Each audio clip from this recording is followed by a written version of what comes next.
Okay, so here we go. Just pushed it. All right, we are live. Welcome everybody to a rare Sunday afternoon recording of a Keeping Karlsson episode.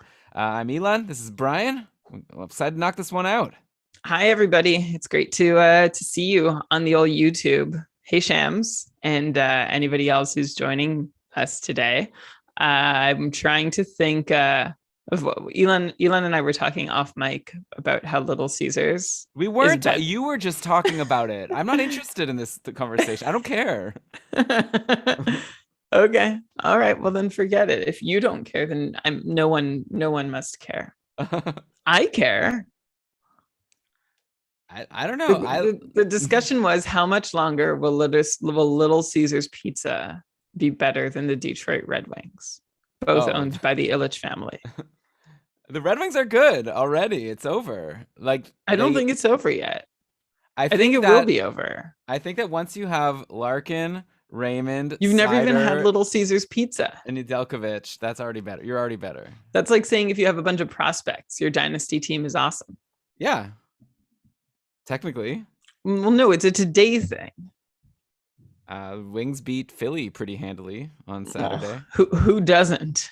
I don't know. Montreal probably wouldn't. No. Yeah. Detroit is better than Montreal and Chicago for sure. Okay. So Detroit is fine. Detroit is good. I'm not saying they're bad. Okay. So I do like Little Caesars. It's nothing special. You've never even had it. I've had it. It's not memorable to me. It's nothing. All right. Let's start the show. I guess we're not getting them as a sponsor now. I mean, I never checked. I never checked to see if Blue Wire wants us to do a special ad today or not. Oh, you better check. I saw at one point you were the ad guy. Now I'm the ad guy. Yeah. Oh, we do have an ad. What the heck? Phew. Hello Fresh. Oh yeah, you've got it. Have you gotten your box yet? No. Me neither, but we're supposed to talk about our personal experiences. I've gotten it before. Okay. I got a secret for you. I got a chef's plate box last week. I can give my experience from that. Did you like HelloFresh better? No. Oh. I think they're all the same. It's like I usually just get whichever one is cheaper or has the better options that week. That's the way to do it, right? You subscribe to all of them. For any of them, you can choose for a week to not send it, and you don't get charged. It's good to have a roster of these meal kits. That's what I would recommend. So wait, you're signed up with several, and you just like skip weeks on the ones you don't want? Yeah. I have Chef's Plate, Good Food, HelloFresh. 3 of them. Okay. Well, today you're going to tell everyone why HelloFresh is your favorite. Yeah. Well, I won't mention the other ones. I'll just talk about the general experience of having one of these food boxes. And then, I'm selling it because we're going to give a promo code at the end about HelloFresh. There's no promo code for Chef's Plate, right? Yeah, but you gotta sell HelloFresh specifically. So I'll be like, HelloFresh is better than Chef's Plate for these reasons. No, I didn't. No, you don't have to do that. You just have to say, if you're going to get a food box, get HelloFresh. Hey, thinking about a food box. Do I need to say anything for this? Is there a script? Yes, and you have access to the Blue Wire site just like me. I just went there. Do you want me to send it to you though? Save you the clicks? Is it on our app? Yes, but if you do it with the app, then you're not going to have it in front of you. So it's on the website? It's both. It's you go to Blue. Okay, I'll just send you the link to. How do I get to it? I don't even know how to get to it on the website. What? How? You're like this patron that we were talking about before. Like you should know. Where do I click from the main page? Just don't worry. I just sent you the link to the Google Docs. You don't have to. Well, that's all I wanted, and then you told me. Well, I thought you knew how. I'm a bad guy. I just thought that I didn't realize it was going to be a whole thing. But now that I realize it, I've sent it to you. You're set. All right. This Vor read every time. I don't know what it is and why we can't just ban the phrase. I don't want to. I want to learn more about it. I'm going to say it's unwanted commercial content or spam and it's removed. But okay. What if it's like what if it's like best fantasy, like that guy Josh was like best fantasy occupied? What if that's Josh. That in Russian? Shams says you're streaming meal kits. Yeah, exactly. You know, sometimes I cancel and then they send me an email being like, here's a discount if you come back. So Does it alternate which one is cheapest for you? No, no. Like lately it's in a just been given Chef's week? Plate. So Chef's Plate's the cheapest lately. But what I do is I still look at the items. Like, I'll pay $10 more if I'm really excited about the items on another one. Treat myself. If I can ask, what's your like average cost? Like $80, I think, for 4 boxes. Okay. So 4 meals for $80. 4 meals for $80. How $20 many a meals meal. in a meal? Is it like For 2 people? Okay, so it's $10. 8 meals for $80. Yeah, $10 a meal, I guess. So yeah, it's not like it's obviously more expensive than just going to the grocery store, but I'm not doing that. I'm not going to the grocery store and like coming up with these creative meals. That's the point. This is the ad. Well, you don't need to come up with creative meals if you just save the instructions. Although they do like make a spice mix or something, so you can't just do it yourself. Yeah. Also, I'm not like one of these. Like theoretically I know, but it's like I know myself. I'm not gonna like save the instruction. I'm gonna have like a folder of all the like recipes, then go to the grocery store with my folder and like pick out it's just like come on, who's doing that? It's like I think they do. A lot of people, such as myself. Oh yeah, sounds. Your time is so valuable. You're the busiest person I know. You're the person who needs these meal kits more than anybody. I prefer to just.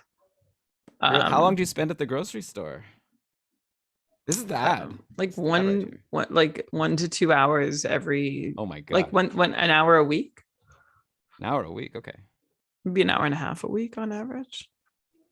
We're very efficient. Oh, that to me sounds like a lot. An hour and a half a week getting groceries? Grocery store? Yeah. What's this? How quickly can anyone do groceries? How much faster can you go to buy groceries for like 1 to 2 weeks? I don't know. I feel like I'm like a half hour every 2 weeks. But yeah, because you have meal kits. Yeah. That's the point. Yeah. Anyway, we should do the show. Probably. Okay. This isn't good content. I don't know. This is this is more of an ad. How are you? I'm good. Thanks for asking. Everyone's happy in the calm household. Aren't you moving soon? Yeah. Is this what you want to do? That you're saying that was bad content, and now you're asking me how I'm doing? I don't know. Maybe people care about your I care. I was just thinking about it. I don't really know much about what's going on right now. You messaged me on like Thursday. And you're just like, "Hey, how's it going?" Yeah, we hadn't chatted for a bit. I thought I'd say hi. I said good to show that I care. I didn't have anything to say. I was just saying hi. Oh, okay, that's nice. That's what friends do. Yeah, I should be a better friend. I'm gonna start. Yeah, I don't do that.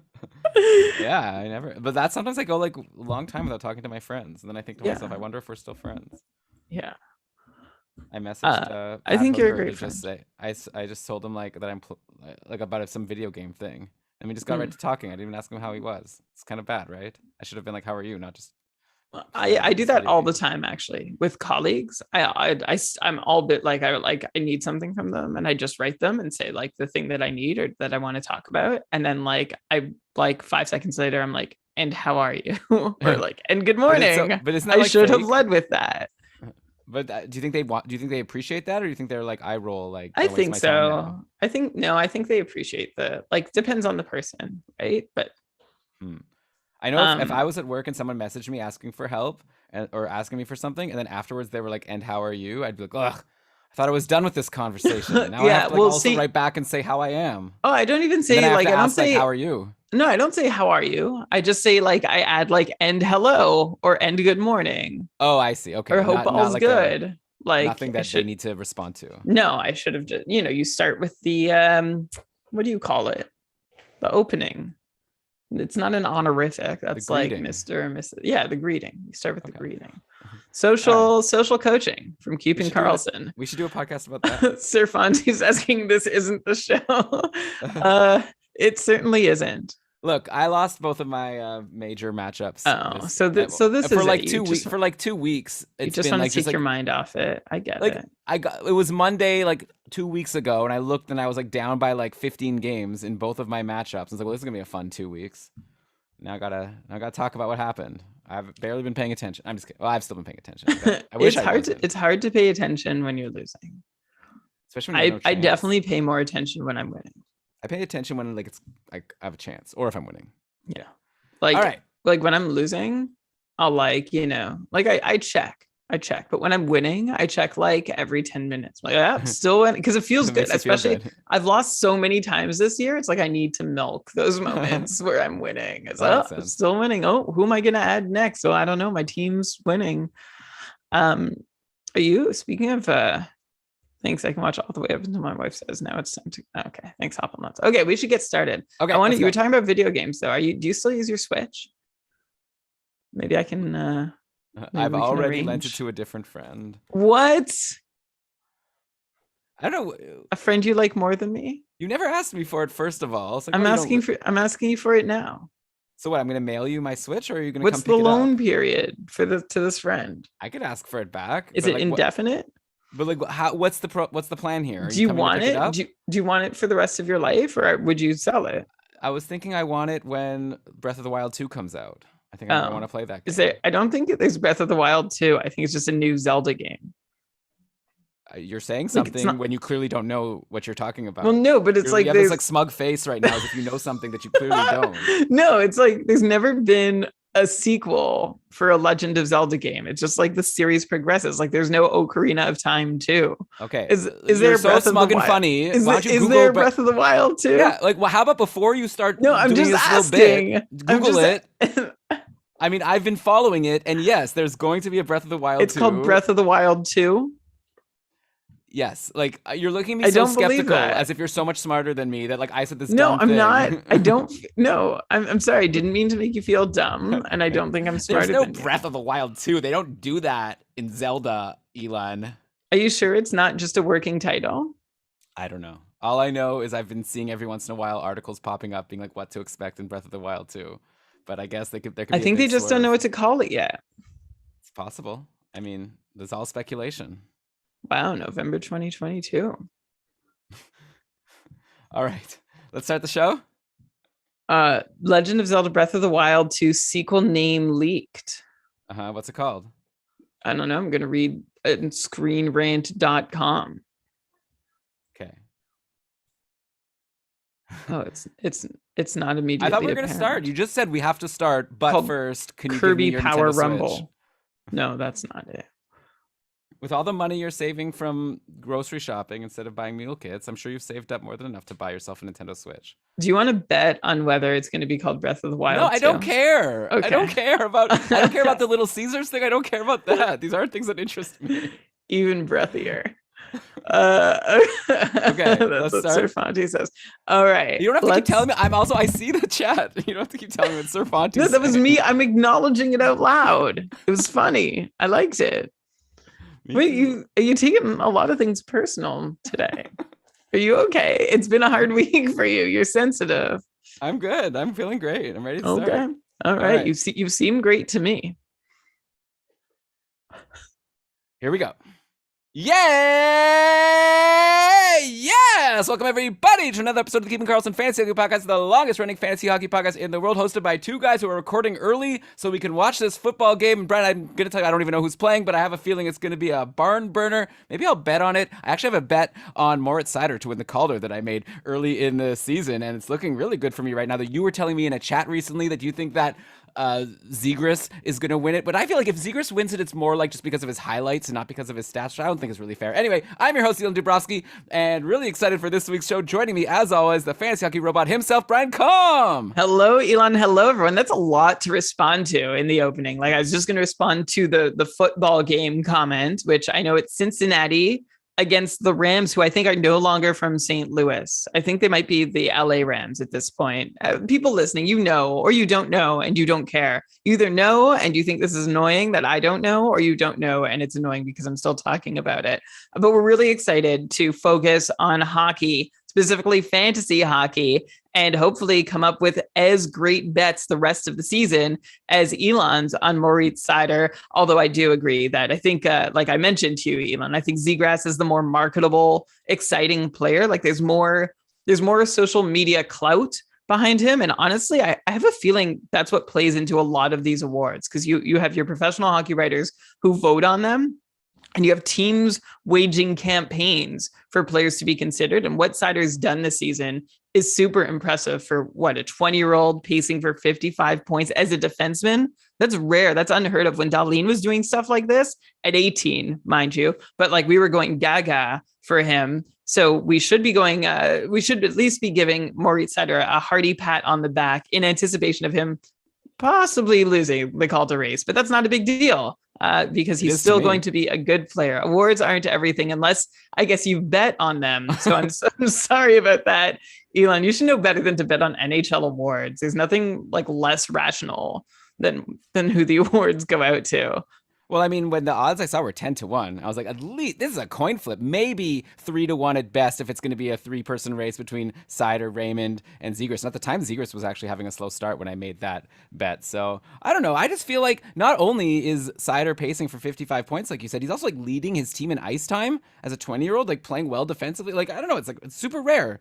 People have rookie seasons like Zegras. Like there's like 2 of them every year. Last year, Jason Robertson had a very similar season. He didn't win the Calder. You know what we need to do? We need to become part of the PHWPA, the Professional Hockey Writers Association. Then I won't be allowed to make these bets, probably. Well, yeah, I'm sure no one would know. But yeah, you definitely shouldn't do that. But I think you make a good case, and you deserve a vote. So let's figure out how to do that. That would be a lot of fun. But okay, let's get to this week's show. We've got a really fun episode planned. Basically, for a lot of people, especially everyone in the Keeping Karlsson Ultimate Patron Fantasy League, starting on Monday, there are 6 matchups left before the fantasy playoffs. It's just, zoomed by this season. Even with these extra matchups added, just 6 left. That's like a month and a half, and then you're in your fantasy playoffs. So I know a lot of people are already looking at playoff schedules and trying to figure out, who's going to give them the most games during the fantasy playoffs. But if you're like me, Brian, in a couple of my leagues, like I'm still fighting to make the playoffs, right? So I thought it would be fun for this episode to look at who's got the most games in these next 6 weeks, the players that you're going to need to help you to get into the playoffs. I feel like future Elon will worry about how to succeed in the playoffs. Maybe come the trade deadline, I'll start looking at that. But for now, I thought it would be fun to look at these next 6 weeks, most games. So that's the plan for this week's show. We're going to go through every team, or a bunch of them that have the most games, the top 17 teams, and we'll give a take on each one. So that's the plan. And before we get to that, of course, let's just quickly mention that Keeping Karlsson, very proudly presented by DobberHockey.com, the #1 fantasy hockey website in the world. I love it. I go there all the time. I love frozen tools. I use that to prep the shows and to do all my planning. I'm always like on my phone. I basically have 4 tabs, and one of them is the last game lines on frozen tools that I always use to sometimes even get real-time game lines, which is super useful. So yeah, check it all out. The great suite at DobberHockey.com. But let's get going, Brian, with the plan. We're looking at games between February 14th and March 27th. There are 2 teams that play 22 times over these next 6 weeks. So if you do the math there, if they were playing 3 times a week, that would be 18 games, right? So we're talking 4 weeks of 4 games and 2 weeks of 3 games. So these are really good schedules for the Winnipeg Jets and the New York Islanders. So let's start with the Jets. Blake Wheeler just had that huge 5-point game on Saturday in the 5-2 win over Nashville. We already told you on previous shows to add him if he's available. I know there was that time early on when he was struggling. We were talking about it, and we've already, corrected anything we may have said about he's going to slow down. Like, he's doing great. He's on the top line. He's getting the perfect deployment. If somehow he's still available, your league is probably a clown league at this point. And Kyle Connor, Dubois, Scheifele, they're all on fire as well. So there's nothing actionable for most listeners. But here is something I noticed, Brian. In that game versus Nashville, it was not Neil Pionk on the top power play. It was actually Josh Morrissey, who was playing on the top power play for his 3rd game in a row, and he finally capitalized after a long cold streak. He had 2 power play assists in that game. And so, yeah, Brian, we've been talking about Neil Pionk's struggles on the show. You told me at one point that you're going to hold him for as long as he holds that top power play. So this can't feel good, I'd imagine, as a Pionk manager, to not only see him struggling, but now to see him potentially off the top power play. Obviously, it helps that he has this great schedule coming up. 22 games over these next 6 weeks makes him a little bit easier to hold, even if he's not getting the primo deploymento. But at only 39% roster, Josh Morrissey has got to look like an appealing option with this new deployment now, right? I grabbed him actually in the cupful recently in anticipation of the 4 games next week. Brian, what do you think the chances are that he'll turn into a rest of season hold for me? Just listen to my fan. Good? Yeah. Okay. Rest of season, honestly, is dicey for Josh Morrissey, even though he's on the top power play, which means you do have to go out and get him. Like, this could be, it's not an urgent pause the pod. I think it's like, let the pod keep playing while you go and add Josh Morrissey. First, I'm just going to head on over to Neil Pionk and saying, like, this is getting hard to take now, especially given that Pionk has lost his top power play deployment, which has happened in the past before. You know, we've never really depended so much on Pionk for power play points, but they definitely help give him that upside that we always hope he can reach, which Pionk is definitely not doing this season. You know, I'm now looking at Pionk's numbers from last year. He had 23 points in his first 27 games, then just 9 points in his final 27 games. And I'm wondering, this is a trend for Pionk? Like, if this is if he's going to get the second half slumper label, or if it's just a coincidence that once again, Neil Pionk has disappeared after the 25 game mark, which is actually just the first quarter of a regular season. So Pionk, even without that top power play deployment, he's still valuable in like an Alec Martinez kind of way, even without that raft of power play points coming in. But of course, managers want Pionk for his strong floor with upside that's both good and reasonable to expect him to reach. And right now, Pionk has got just one of those pieces running, and that's his floor. And losing power play one isn't going to help him reach his ceiling. So I'm not going to say give up on Pionk for anybody asking that question. I forgive you for being super impatient, though. And maybe in your league, at least take a look at the waiver wire and see what's out there. It depends a lot on your format and depth of free agency, but I think you still hold on. But back to Josh Morrissey, which is who you asked about. Elon, Morrissey last season pasted for 13 power play points and still only a 31 point pace for the season. That's really, really bad, right? That's not good. That means he doesn't do almost anything at 5-on-5.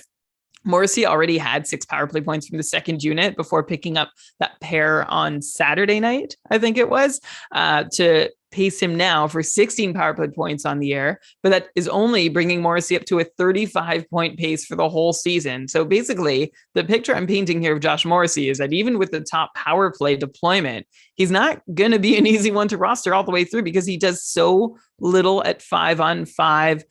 Think Rasmus Anderson as a comparable, right? As somebody who's been on the top power play, but hard to hold while he does it. I know it hasn't been true lately, and we'll get to that in a little bit, but think about how Rasmus Anderson has so often been for the last little while. So yeah, go and get Josh Morrissey, but if you do add him to your roster, just don't let him slip off your radar and don't think he's automatic because he's on the top power play. One, because he might not hold it the rest of the way. And two, because even if he's on that top power play, he does so little at 5-on-5 that he still may not be worth your while. So just keep a close eye on Josh Morrissey if you do add him to your roster, that he's not snoozing even while he gets good deployment. Yeah, that totally makes sense. It's weird. Yeah, that totally makes sense. It's weird. He gets so much ice time. You'd think he'd be able to do a little bit more with it. Every once in a while, he has like a big block game, and then he has a bunch of 0 block games. So yeah, you're just hoping for those points. I agree with you. It's not like a guy I rush to. Again, I grabbed him because of a good schedule next week, and it looks like he's going to have a good schedule for many weeks coming up. So if you need D, you can probably do worse. But yeah, it's nice to see the deployment. By the way, Brian, one guy who I didn't plan to ask you about on the show, but I'll just throw another player or two out of left field here. But I just noticed that Andrew Kopp is like also super slumping right now, like similar to Neil Pionk, but maybe worse. He's got no points in his last 5 games. And I'm looking at the line combinations that Winnipeg put out there for their game on Saturday. And Kopp was on the 3rd line with Adam Lowry and Christian Reichel. So it was Stasny, Wheeler, and Scheifele, and then Dubois with Connor and Cole Perfetti.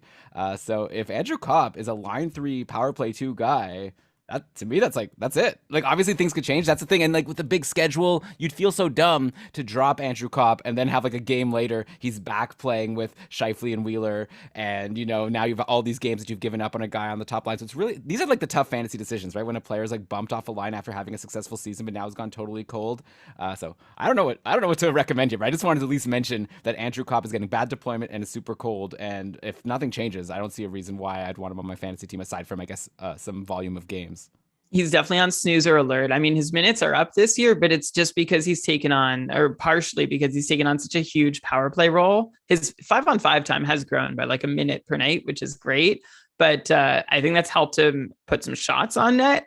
but it hasn't helped him put up a lot of points. And I'm not really hoping for much more. Like before the season, we were talking about Kopp and Mason Appleton now in Seattle as being guys who have been mid-six players for a long time.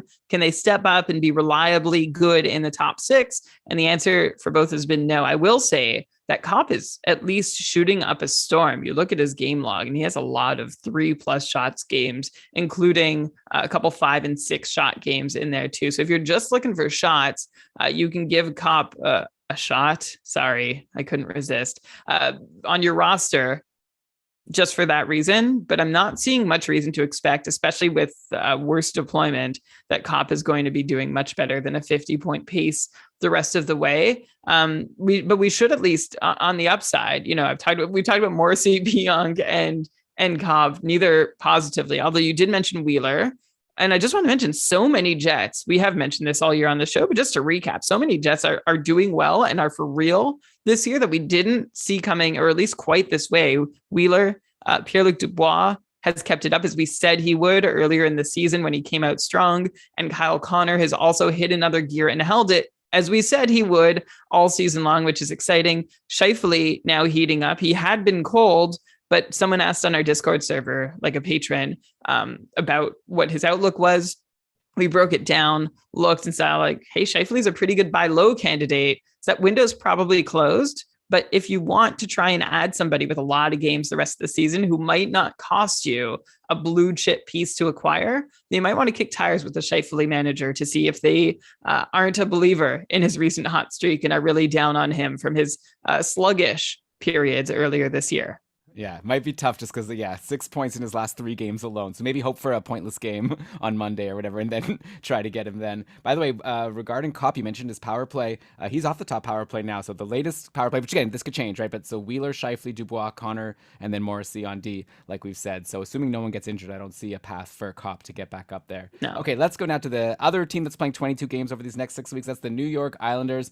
Man, it's really hard to come up when we do this format of show where we're just going to kind of go through teams and I'm going to come up with something to say about each of them. I went to Frozen Tools yesterday, and on the homepage for each team, they have a list of like hot players and cold players, which is usually a nice little hint for me of maybe some guys I should look into. And yesterday, the Islanders just had nobody listed on hot or cold. It's just like they're just a super boring team. It's impossible to be hot or cold on the Islanders, right? The baseline is so low that you can't be cold, and no one ever has a chance to be hot. So there you go. I think that's the reason. I wonder how often there are no hot or cold streaks on the Islanders.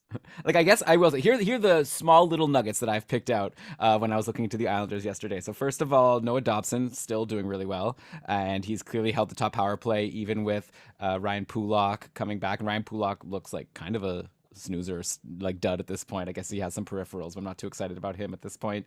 Varlamov's in COVID protocol, so he burned a bunch of managers actually who streamed him in on Saturday, expecting him to get the second start in the row on a back-to-back. I know Ben was upset about that, Ben from Short Shifts. So it's kind of crazy that Varlamov even is a streamer at this point, but he clearly is, right? Sorokin has definitely earned that job to get the majority of starts. Anyway, I'm just going to throw out a name at you of a player that is only 20% rostered on Yahoo. I think he should be higher. He's a super boring guy, but every once in a while, I just want to mention Brock Nelson because he's got this great schedule coming up. Like I said, not rostered in that many leagues. And after the pointless game versus Calgary, Nelson sits at 23 points in 33 games on the season. That's a 57-point pace, which obviously he's not going to hit 57 points because he's missed some time with injury, but he's like a top power play guy for whatever that's worth. He's on the Islanders. It's hard not to... It's hard to love his even strength line mates. Like in that game versus Calgary on Saturday, he was playing with Ross Johnson and Josh Bailey, so that's not great. But the lines were really odd, right? So Palmieri's still on the shelf. So Cal Clutterbuck was playing with Lee and Barzal. So not, by the way, I don't know if you need hits, Cal Clutterbuck maybe is someone who might luck into an assist. I wouldn't bank on it. Anyway, Brian, I'm so bored of Islanders talk. I haven't even asked my question yet. What should I ask you here? Do you think that Nelson's going to keep up the 57-point pace? Probably, right? I prepped a bunch to say about Brock Nelson, but it is really boring to talk about these guys. I will say it's exciting for anybody who has the Isles tandem, such as myself. We're all celebrating Varlamov getting IR plus eligibility now, because, now you save the roster spot if you're rocking that tandem, and you don't have to book off the 30 minutes before each Islanders puck drop to be constantly refreshing to find out which goalie led the team on the ice. They never announce it. It's just which goalie leads the team on the ice for warm up, which is a real craw in my something. I don't know the saying. But Brock Nelson, let me just, which is a pet peeve of mine. Brock Nelson, I will say the interesting thing to mention about him is that he's been a coach's favorite, right, since Barry Trotz arrived, and he's always been pretty steady. Brock Steady Nelson. He'd really disappointed to start the year, just 13 points in his first 21 games. And over the Isles played those 21 games, averaging literally 2 games played per week. And so Brock Nelson was not a must hold through that. Now 10 points in 12 games. He's scoring on 1 of every 5 shots. That's about 5% more than it should be for Nelson's shooting percentage. I'd normally be more into Nelson, Elon. Like, you're kind of like, oh yeah, it's automatic. You just like him for 55, 60 points. But since becoming Barry Trotz's favorite a couple of years back, Nelson's time on ice has actually been slowly eroding the last few years, playing nearly 2 fewer minutes a night now than he did 2 seasons ago. So I'm actually not sold that Nelson is a must-have or must-hold. He's steady for 50 or so, and there is value to that. But I'm not sure I'm expecting Nelson to blow past 55. Even if he can get to 55 rest of season, to me is a question. And then Clutterbuck, talk about boring. He got to the top line. Great thought, Elon. Yeah, maybe he'll get an assist while getting you hits. Clutterbuck had 0 hits on the top line last night.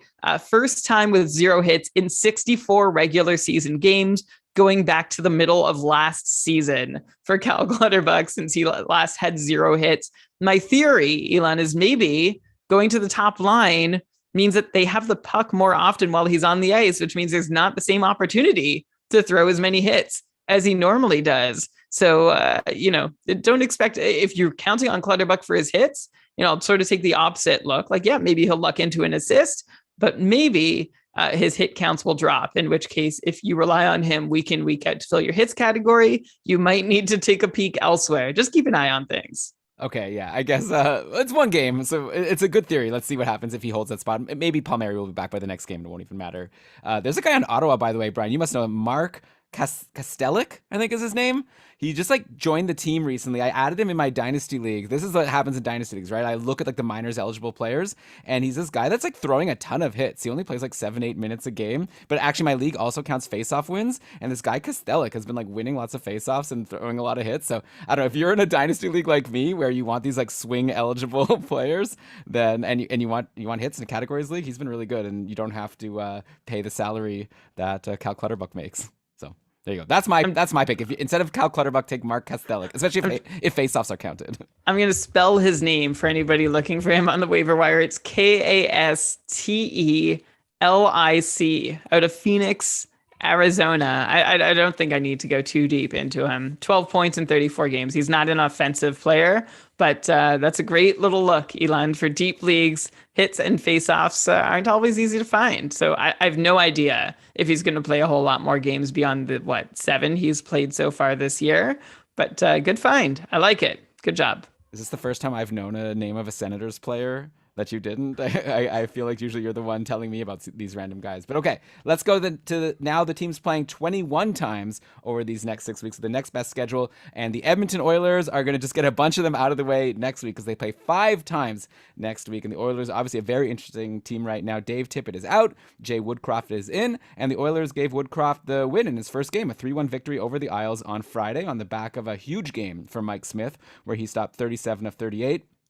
I feel like it's not really even worth going into a deep discussion about Smith. Sure, I could ask you, is Smith going to keep it up? Is he back? Blah, blah, blah.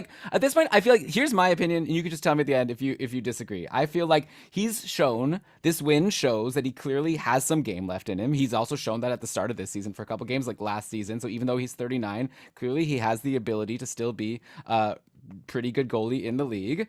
And I think that this starting job in Edmonton is his, if he wants it, right? Or if he can handle it. I don't think Woodcroft is going to be okay, I'm going to overthink this. If Smith is doing well, he's the starter. But that's only if his body can hold up and if he can continue to play well. So I feel like I'd personally be pretty scared to give up a big piece like in a trade. Like I'm not going to recommend for anyone to trade for Mike Smith because I feel like he could tweak something one game, and next thing you know, he's making an announcement like Tuukka Rask did last week. Like, you know what? I think I have to call it. I think I'm done after this next injury. So I'd be scared to pay a big piece. If he was in free agency, I would definitely add him.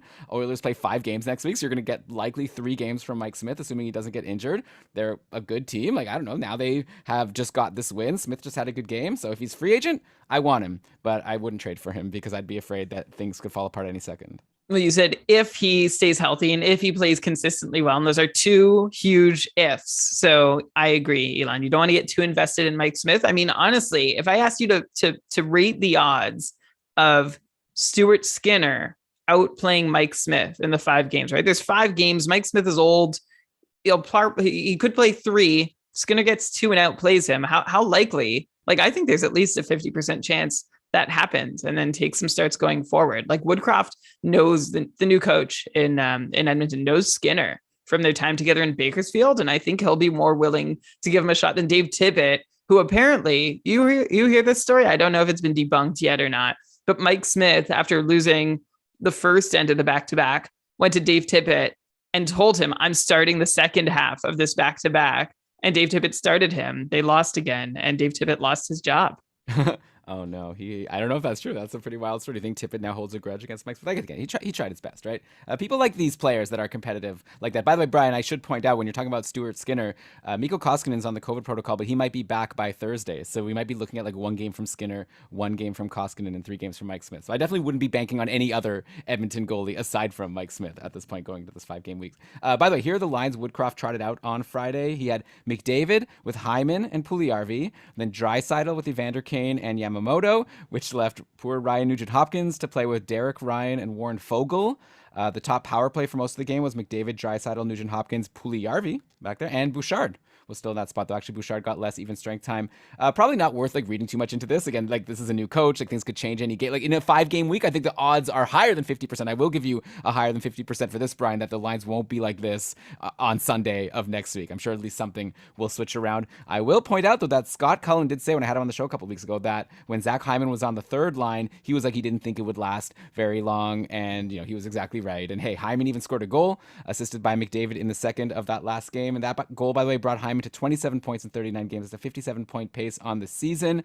Brian, I saw you wrote on Discord earlier this week when we were looking at Hyman being back, reunited with McDavid. You're trying to decide if this is a sell high moment for Hyman managers or not. So did you come to a conclusion with this? Like I know people have been super frustrated with Hyman recently after being like over the moon for him going into the season and after his good start. Obviously, this upcoming schedule is a really nice selling point for him. That could be like a selling point for why you should hold him, or a good reason to try to sell him, get a really good return now, because you'd be like, look, the guy's playing with McDavid. He's got 5 games next week.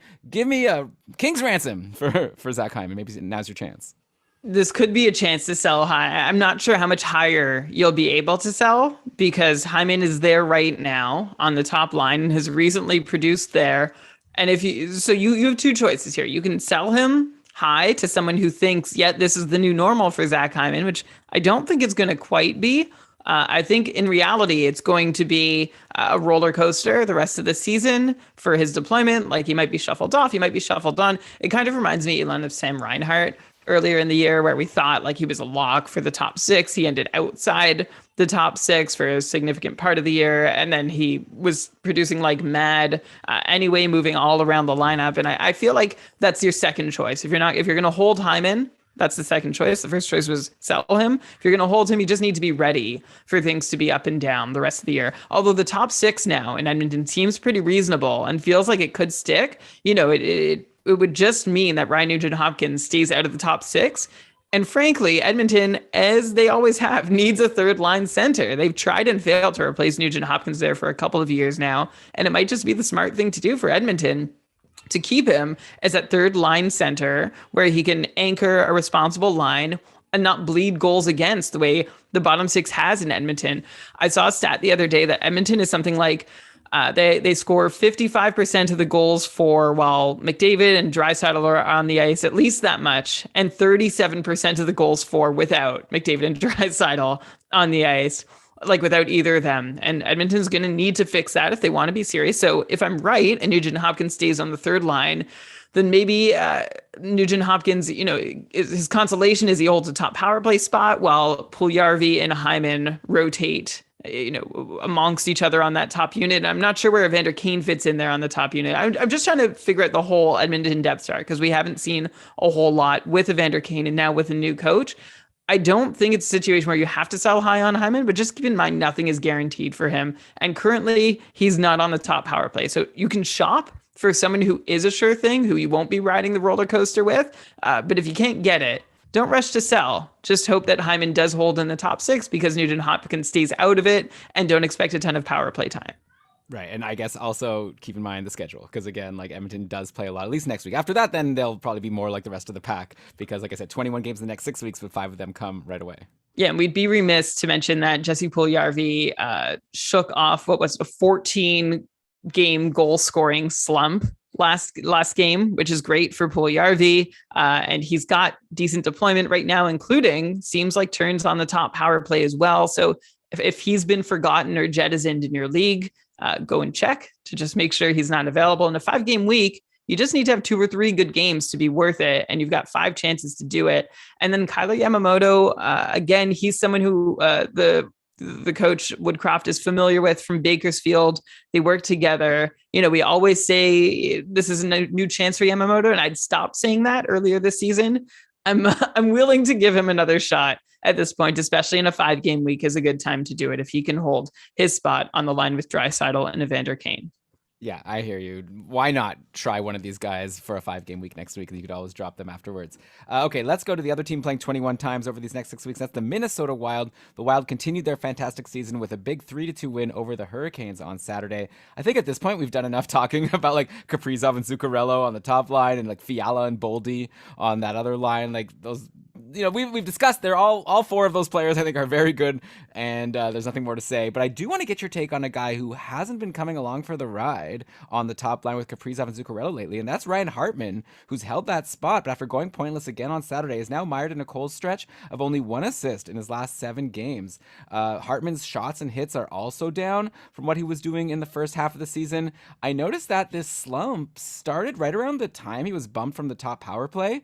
To be fair, he only had 3 power play points on the season, so it's not as if like his big surge for the first half was like based on a lot on the power play, but still, like that's obviously concerning that he's not on the top power play. He's on this top line, which is a good spot, but he's not getting any points. Any sense, Brian, of what's caused Hartman's numbers to jump back to what we'd seen from him for basically like his entire career before he became a new player at the start of this season? He had 32 points in his first 34 games, and now, like I said, only 1 point in his last 7. Do you think there's bounce back potential?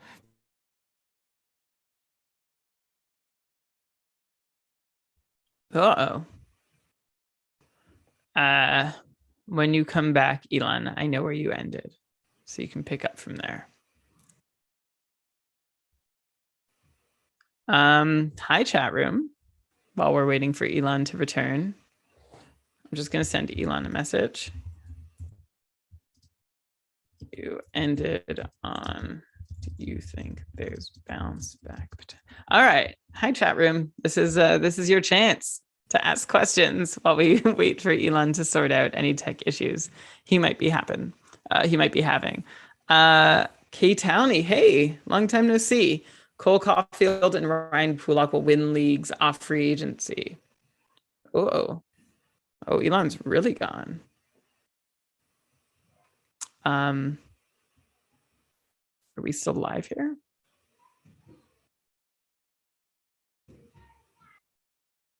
Okay, we might be.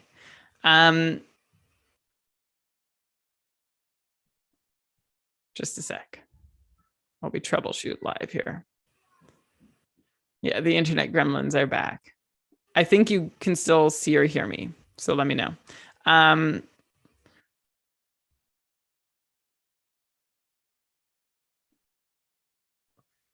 Okay, Cole Caulfield, I agree. K Towney, we're going to talk about him later in the show. Oh, there's Elon. He's back. Beauvillier and Pulock. Yeah, Pulock, I don't know about winning, but he could be a decent supporting character. Caulfield and St. Louis seem like a good match, right? Like Caulfield is undersized with a great shot. So like seems like that's like almost a personal choice to beef up Caulfield and like give him some confidence, like show him the last guy his size to do what he hopes to do in the league. And we weren't planning to talk sorry, about... I'm back. Yeah, hey, Elon. You're on the I just got a message. This actually wasn't a bad internet connection. Dina just messaged me saying she accidentally disconnected the modem. Okay, you're on the wrong mic. Oh my god. We weren't talking about Joel. We weren't planning on talking about Joel Eriksson Ek. Okay. I don't know. Tell us what you want to know, Shams. I feel like his outlook hasn't changed since the last time we talked about him. So do you want to go back now to where we were, Brian? I still have my recording here, so we're good to go. Like, I just basically said, does Hartman still have bounce back potential in him, or is it time to consider letting go even with all these games coming up? Okay, got it. That's a tricky one, and it depends on how desperate you are. I can't say for sure that Ryan Hartman is coming back from this. I noticed him lately flagging for sure, and that's strange, right? Because Hartman has been gravy for so long to anyone who picked him up out of free agency early in the year. But one thing that really has stood out to me, only 11 shots in Hartman's last 7 games where he has that lone point. That's a big change from taking 4 shots a game on average before that. And it's not like Hartman isn't not shooting because he's off the top power play. He wasn't a really big shooter on the power play. So I don't think that's affecting him. So we have a situation where we've referenced often on the show before, famously with Logan Couture and most recently with Oliver Bjorkstrand, where we have these decreased shot counts for Ryan Hartman coming out of nowhere. And that always makes us wonder if a guy is playing hurt. It would be strange to coach Hartman to play differently with how much success he and his line are having. So is Ryan Hartman hurt? I don't know. Like the way Ryan Hartman plays, it's not surprising if he does get a little banged up. So I have put out a call to a Minnesota beat writer, Dane Mizutani, and I will retweet if we hear anything back from him just about why Hartman is shooting less. My concern here is that there's a lack of info to explain what's happening. And even, a Minnesota beat writer might not have info to share. Either the team doesn't tell them or the team doesn't want opponents to know and the media goes along with it. So it's really tricky to not know what's going on because there's nothing to explain this, like about his on-ice performance or on-ice play. There is some additional context that someone knows something, but we have no way of knowing it. So without that info, I can't weigh what to do with Ryan Hartman. What's your reason again for like saying that there's something for sure going on? Because what I'm seeing is he's just playing the way he played his whole career. So like to me, it's like the first half of the season that seems more like the aberration. Well, when you take 4 shots a game for what, 40 games or 35 games, and then you go back to taking like 1.5 shots per game. Yeah, it's weird for sure. It's really weird. And we talked earlier in the season about how Ryan Hartman had changed his game. He's getting deployment like never before. I think it's bizarre to have everything turn on a dime for Ryan Hartman. It's not. How many of those shots were on the power play? Because he got bumped from the top power play for Boldy. Elon, did you miss the first part of what I said? Ooh, okay, just forget I said it. Like, I also talked about the shot. Like, did you hear or no? Just continues. I apologize. Okay. All right. Okay. So we were talking about his shots and how he's not a pumpkin. So yeah, it's really hard to say what's going to happen with Hartman the rest of the season, what you should do with him, because we don't have the information we need to actually figure it out. So now what to do with him really depends on your risk tolerance.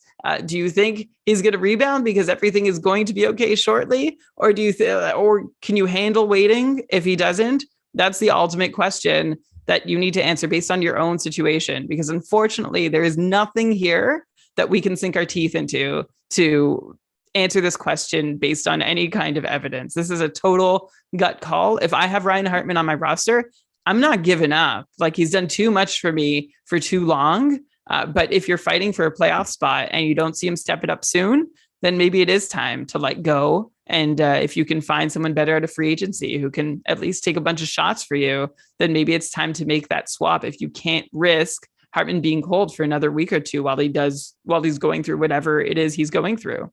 Yeah, I'm with you. Like, it's tricky. Like, I guess like Minnesota plays 4 times next week, and not that many teams do. So maybe give him one more week, and then I think you might, if he still like gets no points and hardly shoots over these 4 games, then probably that's a sign that it's time to let him go. It's weird. Like, if there was something actually wrong with him, you'd think he'd get bumped from the top line. Though I guess Kaprizov and Zuccarello are doing just fine, and the team is doing really well. So maybe there's no reason for them to shake things up. Actually, Adam is saying it sounds like Pacioretty's shot totals. Yeah, I was planning on bringing Pacioretty up later in the show, but he's also he got injured. Now he's come back, and his shots have just totally disappeared. And it's unfortunate because like if a player like stops scoring goals, we sort of have these like underlying stats. Like we have the shots we can look up, like he's still taking lots of shots. He's probably unlucky. But like Brian, what like is there anything you can even look at? Like you're big into the advanced stats. Like if a player's shots go down, is there something lower than shots that then we can say like, oh well, he should be getting more shots? I guess you could be looking at like if he's like missing, like taking a lot of shots, they're just missing the net or something like that. Or I guess obviously his minutes are low, then you could say like that would obviously be a reason why the shots would be low. But it's kind of hard to like look at the numbers and figure out why all of a sudden someone's shots disappear.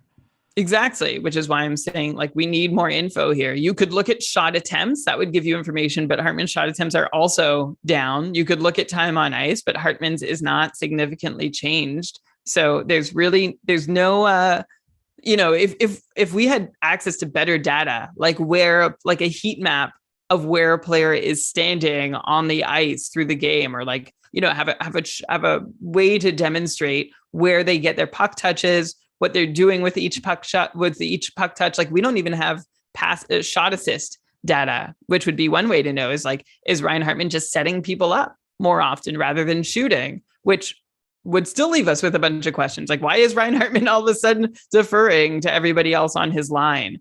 Maybe because Kaprizov is amazing, but Hartman hasn't needed to defer to him. He's been doing just fine taking all the shots. So there's nothing that's what I'm saying about this Hartman situation. Same with the Bjorkstrand situation, same with the Couture situation from last season. There's information here that we just don't have access to. And so we have to just do our best to guess our way through it. Right, yeah. And by the way, another player who's slumping a little bit on Minnesota is Joel Eriksson, who Shams was asking about in the chat. Like, Eriksson is like the flip side of Hartman, and that Hartman's got great deployment at even strength, but it's off the top power play. Eriksson's on PP1 with Zuccarello, Boldy, Kaprizov, and Spurgeon, but he's playing on the third line with Greenway and Brandon Duhaime. So Eriksson is another person that I feel like Shams is asking, is he more of a streamer or is he worth holding a roster spot? I think I kind of want to defer also here. I want to be like Minnesota's a good schedule next week. They play 4 times. I wouldn't be dropping Eriksson now because who are you dropping him for? Like if I was streaming someone, I'd be looking for a player on Minnesota on the top power play. Like that's a pretty good streamer. So he's on watch also to me because obviously he was a lot more interesting when he was both line 1 and power play 1. He's lost a big part of that. And he's been displaced by Frederick Goudreau, or Freddie Goudreau, who is spelled like Johnny Gaudreau's last name, who is doing fantastic lately. He's got 6 points in his last 6 games, including 3 goals on his last 12 shots. So shooting percentage is a little high. But before he scored those 3 goals, he had 12 shots in 3 games. So this guy, Freddie Goudreau, coming on strong in one roster spot that Joel Eriksson is not having access to. So that's great news for anybody who is looking to roster a top 6 centerman in Minnesota. He gets to play with Fiala and Boldy. That's been a good pair to be a part of. So maybe he can be the Ryan Hartman or Matt Zuccarello of this line. And unfortunately, Joel Eriksson is on the outside looking in, watching a lot of people succeeding in the spots he used to occupy. Yeah, no, I'm with you. Goudreau, like definitely, again, if he's available in your league, he's playing with Fiala and Boldy. Like Fiala's getting points every single game, right? And Boldy's doing really well. So you want to get the guy playing with those two. And Goudreau is on a hot streak, and again, good schedule. But okay, Brian, let's take a break right now before we get to another, what is it? We have 17 teams we want to talk about. We've talked about 4 of them. It's been like an hour. So that's typical us. But we are going to get to the rest in just a sec. You're listening to Keeping Karlsson. You good there, pal? Yeah. Okay. Good. All right. So I could just do the whole HelloFresh, or do you want me to maybe do up to the personal experience? And do you want to share a personal experience, or do you want me to do the whole thing? I don't have any. Just how about I'll switch to me for the call to action. Okay. I'll switch to you for the call to action. Perfect. Okay. This episode of Keeping Karlsson is brought to you in part by our friends over at HelloFresh. HelloFresh, this is a service where you get these meal kits in the mail. You get boxes where it has a bunch of ingredients and instructions, and you can make these like really fancy looking meals. And you could be like, look at me, I'm like this really fancy chef, when really you just followed easy instructions and it's really quick and you don't have to go to the grocery store, so you save all this time. It's like this really cool service, and ever since I started using it, I really enjoyed it. It's kind of changed my life, to be honest. So with HelloFresh, you get farm fresh, pre-portioned ingredients and seasonal recipes delivered right to your doorstep. Skip trips to the grocery store. Count on HelloFresh to make home cooking easy and affordable. That's why it's America's #1 meal kit. I don't know the rankings in Canada, but it's #1 in America, so that's definitely worth something, right? At HelloFresh, they deliver pre-portioned ingredients to your door. This pre-portioned thing is cool, right? You don't have to worry about having to throw out like excess food because you bought like too many onions and they're going bad. They give you exactly how much you need for each meal, including farm fresh produce that arrives within a week, so you get convenience without skimping on quality. Skip the trip to the grocery store, saving you having to wait in long lines, ensuring you don't waste money on excess food. Like I said, HelloFresh offers 50 menu and market items to choose from every week, including veggie, calorie smart, family friendly, gourmet options, providing plenty of variety. Recipes like hibachi, sweet soy bavette steak. Oh, we talked about this last time, right? Yeah, they have a bunch of fancy stuff. I don't need to tell you the name. Like, you should take a look at HelloFresh and see the list of really cool recipes they have. They're the kind of recipes that if you're like, take it out to your family, you're like, hey, I just made this cheddar wonder burger or whatever. Like, they'll be like, what? How did you make this? And you're like, it's my little secret. Wink to the camera. You know what I'm talking about. Okay, so HelloFresh, it's great, and we actually have an offer. If what I've said has intrigued you enough, we have a special offer just for listeners of Keeping Karlsson. Brian, you want to tell people about it? Yes, I would, Elon. Thanks for asking. If you, a listener to the show, want to get in on the HelloFresh action, if this all sounds good to you, and it should, my mouth is watering, go to HelloFresh.com/Karlsson16, like Eric Carlson's last name, then the digits 1 and 6, and use code Karlsson16. Why 16? Because you get up to 16 free meals and 3 free gifts. Again, that's HelloFresh.com/Karlsson16. Use code Karlsson16 for up to 16 free meals and 3 free gifts. And that's how you can get in on HelloFresh, America's #1 toolkit. No, not toolkit. I was just pausing because it's also, I didn't know whether to say Canada. America's #1 meal kit. I'm not sure where they rank in Canada, but if it was our personal rankings, Elon, as supporters of the show, we would rank them highly. Oh, definitely. By the way, Erik Karlsson, news just came out that his injury this is only for people who didn't skip the ads, right? Because we still have another ad after this. So little mid-ad content. News came out that Erik Karlsson's injury isn't as bad as expected. He was expected to not come back till mid-March. Apparently he's ahead of schedule. So that's exciting if you have him on your IR. Anyways, we're going to be back in just a sec with more Keeping Karlsson, like I said, after one more word from a sponsor. Okay, Brian, we are back, and it is time to go look at the teams that play 20 times over the next 6 weeks. So not as good as 22 or 21, but still very good schedules. Again, that means for 6 weeks, imagine 3 games per week for 4 of them, and then 2 weeks with 4 games played, and no really terrible weeks with like 2 games like some of the other teams in the league. So there's a bunch of them that play 20, starting with the Calgary Flames. This team, kind of like Minnesota, they have like just some top end players that it's at this point it's like tiring to talk about because they've just continued to be amazing all year. Like Goudreau, Tkachuk, Lindholm, all over a point per game over their last 3 weeks and on the season. This amazing season continues. They probably deserve recognition as one of the best lines in the league at this point, or at least they should be in the conversation. They've been fantastic. But Brian, my question to you is: has the success of the second line recently in Calgary made them all worth holding in a league like, let's say, the Cupful, a deepish 14-team league? Because this second line is also on fire right now. Blake Coleman, who I called a dud last week, but I didn't mean it. I just did it for a bit. He had a 4-game point streak cut short in the win over the Islanders on Saturday. Still, he has 6 points in his last 5 games. Andrew Mangiapane scored in that game, extending his point streak to 5 games, in which he has 5 goals his last 5 games. And then we've got 19% rostered on Yahoo, Mikael Backlund. He's come to life. He had that huge 1-goal, 3-assist game versus Vegas earlier this past week, then 2 assists versus Toronto. Also has some 7 and 8 shot games if you look back at his game log at the end of January. So, Brian, I've generally thought of the Flames this season as like a one-line team in terms of fantasy, and everyone else is kind of a streamer. But is it time to buy in on the Flames now having 2 fantasy-relevant lines with players worth rostering for this upcoming fantasy playoff run? Maybe. No, I'm not going to say that. I wouldn't go all the way there, Elon. I'd say for the short term, yeah, you should be interested in this Calgary second line. How about Mikael Backlund? 38 shots in his last 8 games. And these, it's the opposite of Ryan Hartman. These are coming straight out of nowhere. And I don't know why. I assume he's being coached to do it. But those 7 and 8 shot games came completely, they were just conjured up, which is really exciting. That's great for anybody who's streamed in Mikael Backlund. Good for you. That line is hot right now. I don't think it's sustainable though, which is why I'm saying you don't want to invest in these guys rest of season. I've got Andrew Mangiapane scoring 5 times on his last 12 shots, which has created a lot of opportunities for Backlund and Coleman to pick up some apples, which is nice. Great schedule coming up for Calgary too, but I'm not sure you're going to be able to stick it out with either of these 3 guys for 20 games when they're likely going to be at 50-point paces. That said, you could definitely add them now, Backlund especially with his crazy shot on goal numbers, and ride them as long as he's shooting and as long as this line is scoring. That these aren't players that I think are going to carry me through to the playoffs or that I'm going to want on my roster for week 1 of the playoffs from what I'm seeing.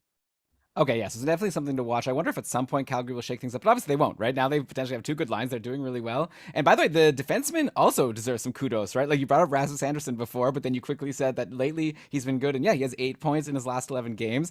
He's been holding that top power play spot. There's like a bunch of other defensemen on this team who are doing really well lately. Noah Hannafin has 5 points in his last 3 games, 10 points in his last 10 games. So Hannafin has really heated up. Oliver Shillington continues to have this like weird season where he goes on runs, then goes cold, and then goes on runs again. Right now he's on another run. He's got 5 points in his last 5 games, which followed a pointless 8 games before that. Heck, even Chris Tanev has 7 points in his last 4 games. He has points in 3 straight games after having a huge 1 goal and 3 assist outing versus Arizona on February 2nd. So you know things are going well when Chris Tanev is well above a point per game over the last couple of weeks. Brian, I think Anderson is clearly worth holding in most formats at this point. You want to have the top power play guy with Goudreau, like Tkachuk, Lindholm. Like, you know, I know that Anderson has been frustrating at times. At this point, I'd say you probably want him. But I'm curious what you expect from these other guys, like Hannafin and Shillington especially. We don't need to talk about Chris Tanev, but Hannafin and Shillington both getting points, right? If you need D, there's leagues where like, Justin Falk is regularly rostered. Like, you don't necessarily have to be on the top power play in order to be worth rostering. And I don't know, lately, Shillington and Hannafin making a case that they should be rostered in more leagues. Yeah, I think so. I mean, Shillington has been frustrating just because he's very up and down, as you mentioned, but that whole Calgary defense core has just been on fuego. They have 23 points in their last 4 games combined from the Calgary blue line. We've gone like 3-week stretches, I'm pretty sure, without seeing the Calgary blue line pointing 23 times. So good for them. But nothing changes for my outlooks on any of them. Like, great job, Rasmus Anderson, Noah Hannafin, Oliver Shillington, and Chris Tanev for having a really solid week. But this D-core offensively ranges between inconsistent to non-existent. And so, I'll like Rasmus Anderson for some occasional 5-on-5 production with that top power play. Like you said at the top of the show, Elon, about 45 points. Nice expectation to be able to have. Shillington can have some week winning performances and have some week losing performances immediately after them. So these just aren't guys you want to count on, but they do make themselves a little more appealing to at least take a shot on if they are sitting out there in free agency. Yeah, Brian, I like the dynamic of our show because it's like I'm bringing up these guys. People need to be aware of who's on hot streaks, and then you come in and say, "Yeah, but like let's not get crazy. Like it could slow." And then obviously when you do then say that you think someone could keep it up, it's all the more exciting because you don't just give that away easily. So I definitely appreciate your insight on all of these Calgary hot streaks. Let's go to Colorado now. They also play 20 games over these next 6 weeks. They play 3 times next week. McKinnon came back today, and Colorado just beat Dallas 4-0. This is final score for Sunday right before the Super Bowl.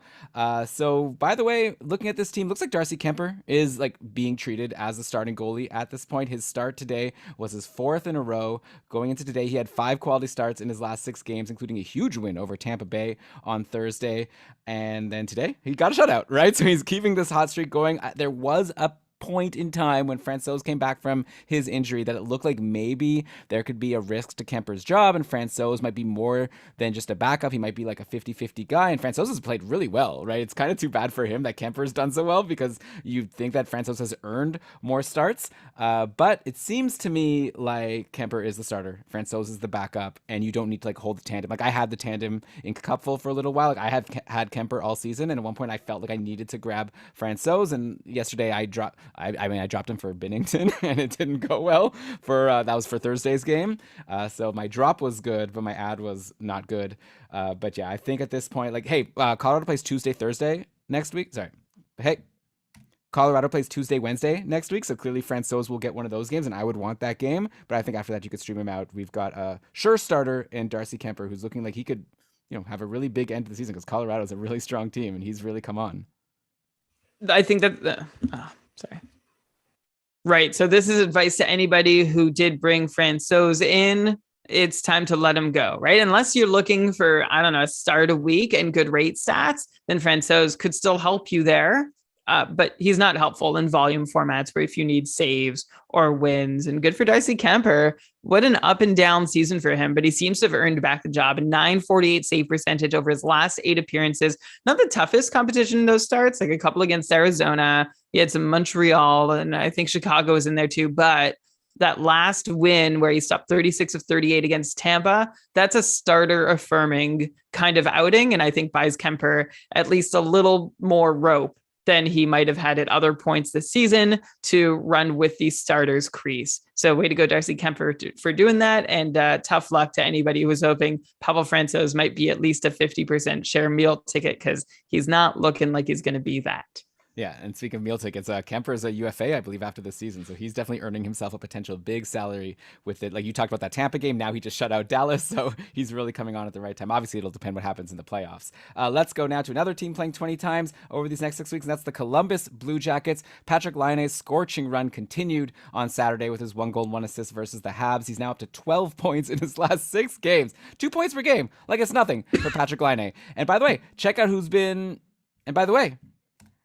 who Laine has been bringing along with him, our good friend Oliver Bjorkstrand, who was skating with Laine on both the top line and top power play on Saturday. He scored a goal for his 3rd game, picking up a point in a row. Brian, you've been the world's most patient Bjorkstrand booster, but before this week, even you were starting to say on Discord that you were starting to see reason for concern. So of course, that's what he needed to get going. It's like he was like, okay, whatever, I'm doing my best. But then once he heard that Brian is saying that there's a concern with Bjorkstrand, then he's like, okay, this is like my last chance here. I got to do something and do something he did. I don't know how much credit to give Bjorkstrand. He's playing with Patrik Laine, who everything is going right for right now. But hey, at the end of the day, doesn't matter. Points are points, and at only 45% rostered on Yahoo, that makes Bjorkstrand pretty appealing right now if you can get him. Got to imagine you of all people are going to concur that now's the time to get back on the Bjork train if he was dropped and is still available, even just due to that Laine exposure, right? 45% rostered on Yahoo is crazy low for Oliver Bjorkstrand. There's a lot of times where I'm like a quality player's percent rostered can't drop below like 60 or 70% just because of the dead leagues or the inactive managers in those dead leagues. But 45% for Oliver Bjorkstrand is really low. And I think in most formats, he is still worth a shot at this moment, although I'm not celebrating yet. I'm not saying Oliver Bjorkstrand is back, but it is good to see. We were asked a question about Oliver Bjorkstrand on our patrons only Discord server, which, by the way, keepingkarlsson.com/patron. If you want to support us on Patreon and get some perks, join our server, talk with us, get more of our takes through the week. I broke down all that I saw about Oliver Bjorkstrand, and I came to 2 conclusions. The first was that whatever caused Bjorkstrand to stop shooting in November was still impacting him. This was a couple weeks ago, and it looked true still as of a few days ago. Bjorkstrand had 8 consecutive games where he took just 1 or 2 shots, uncharacteristic for Oliver Bjorkstrand. Now, Bjorkstrand has 3 and 4 shots in his last 2 games. So let's see if that lasts. It'd be great if we could close the book on Bjorkstrand not shooting, but we're not out of the woods there yet. The second conclusion I came to about why Bjorkstrand is struggling so much this year is that he wasn't getting to play with 2-way defensively responsible players. Like Bjorkstrand the last couple seasons, this season and last, is a huge minus player, which, we don't read into a whole lot in terms of player skill or talent, But it is telling when the guy has been a plus player his whole career and suddenly he's having two just abysmal, terrible, horrible minus performances this year and last. And so I dug into why a little bit. And it's because Bjorkstrand in his plus days, he's playing with guys like Nick Foligno and Alex Wenberg, Pierre-Luc Dubois. All of them are gone, right? And this year, Bjorkstrand, and last year too, he'd been playing with Max Domi, Jack Roslovic, Sean Kuraly. And I think that caused him problems. I think Bjorkstrand needs a solid two-way anchor centering the line for him to succeed.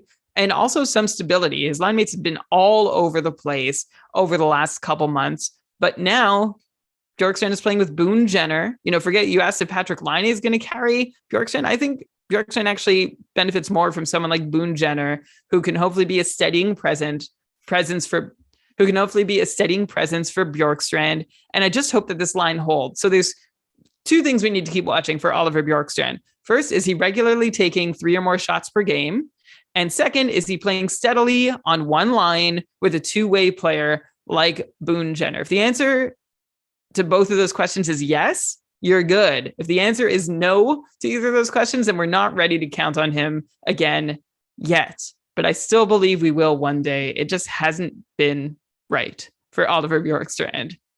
Sure, but at least for these last 2 games, it has been. So don't wait. I'd say grab him if he's available, and then obviously we can reassess if things change, like you said.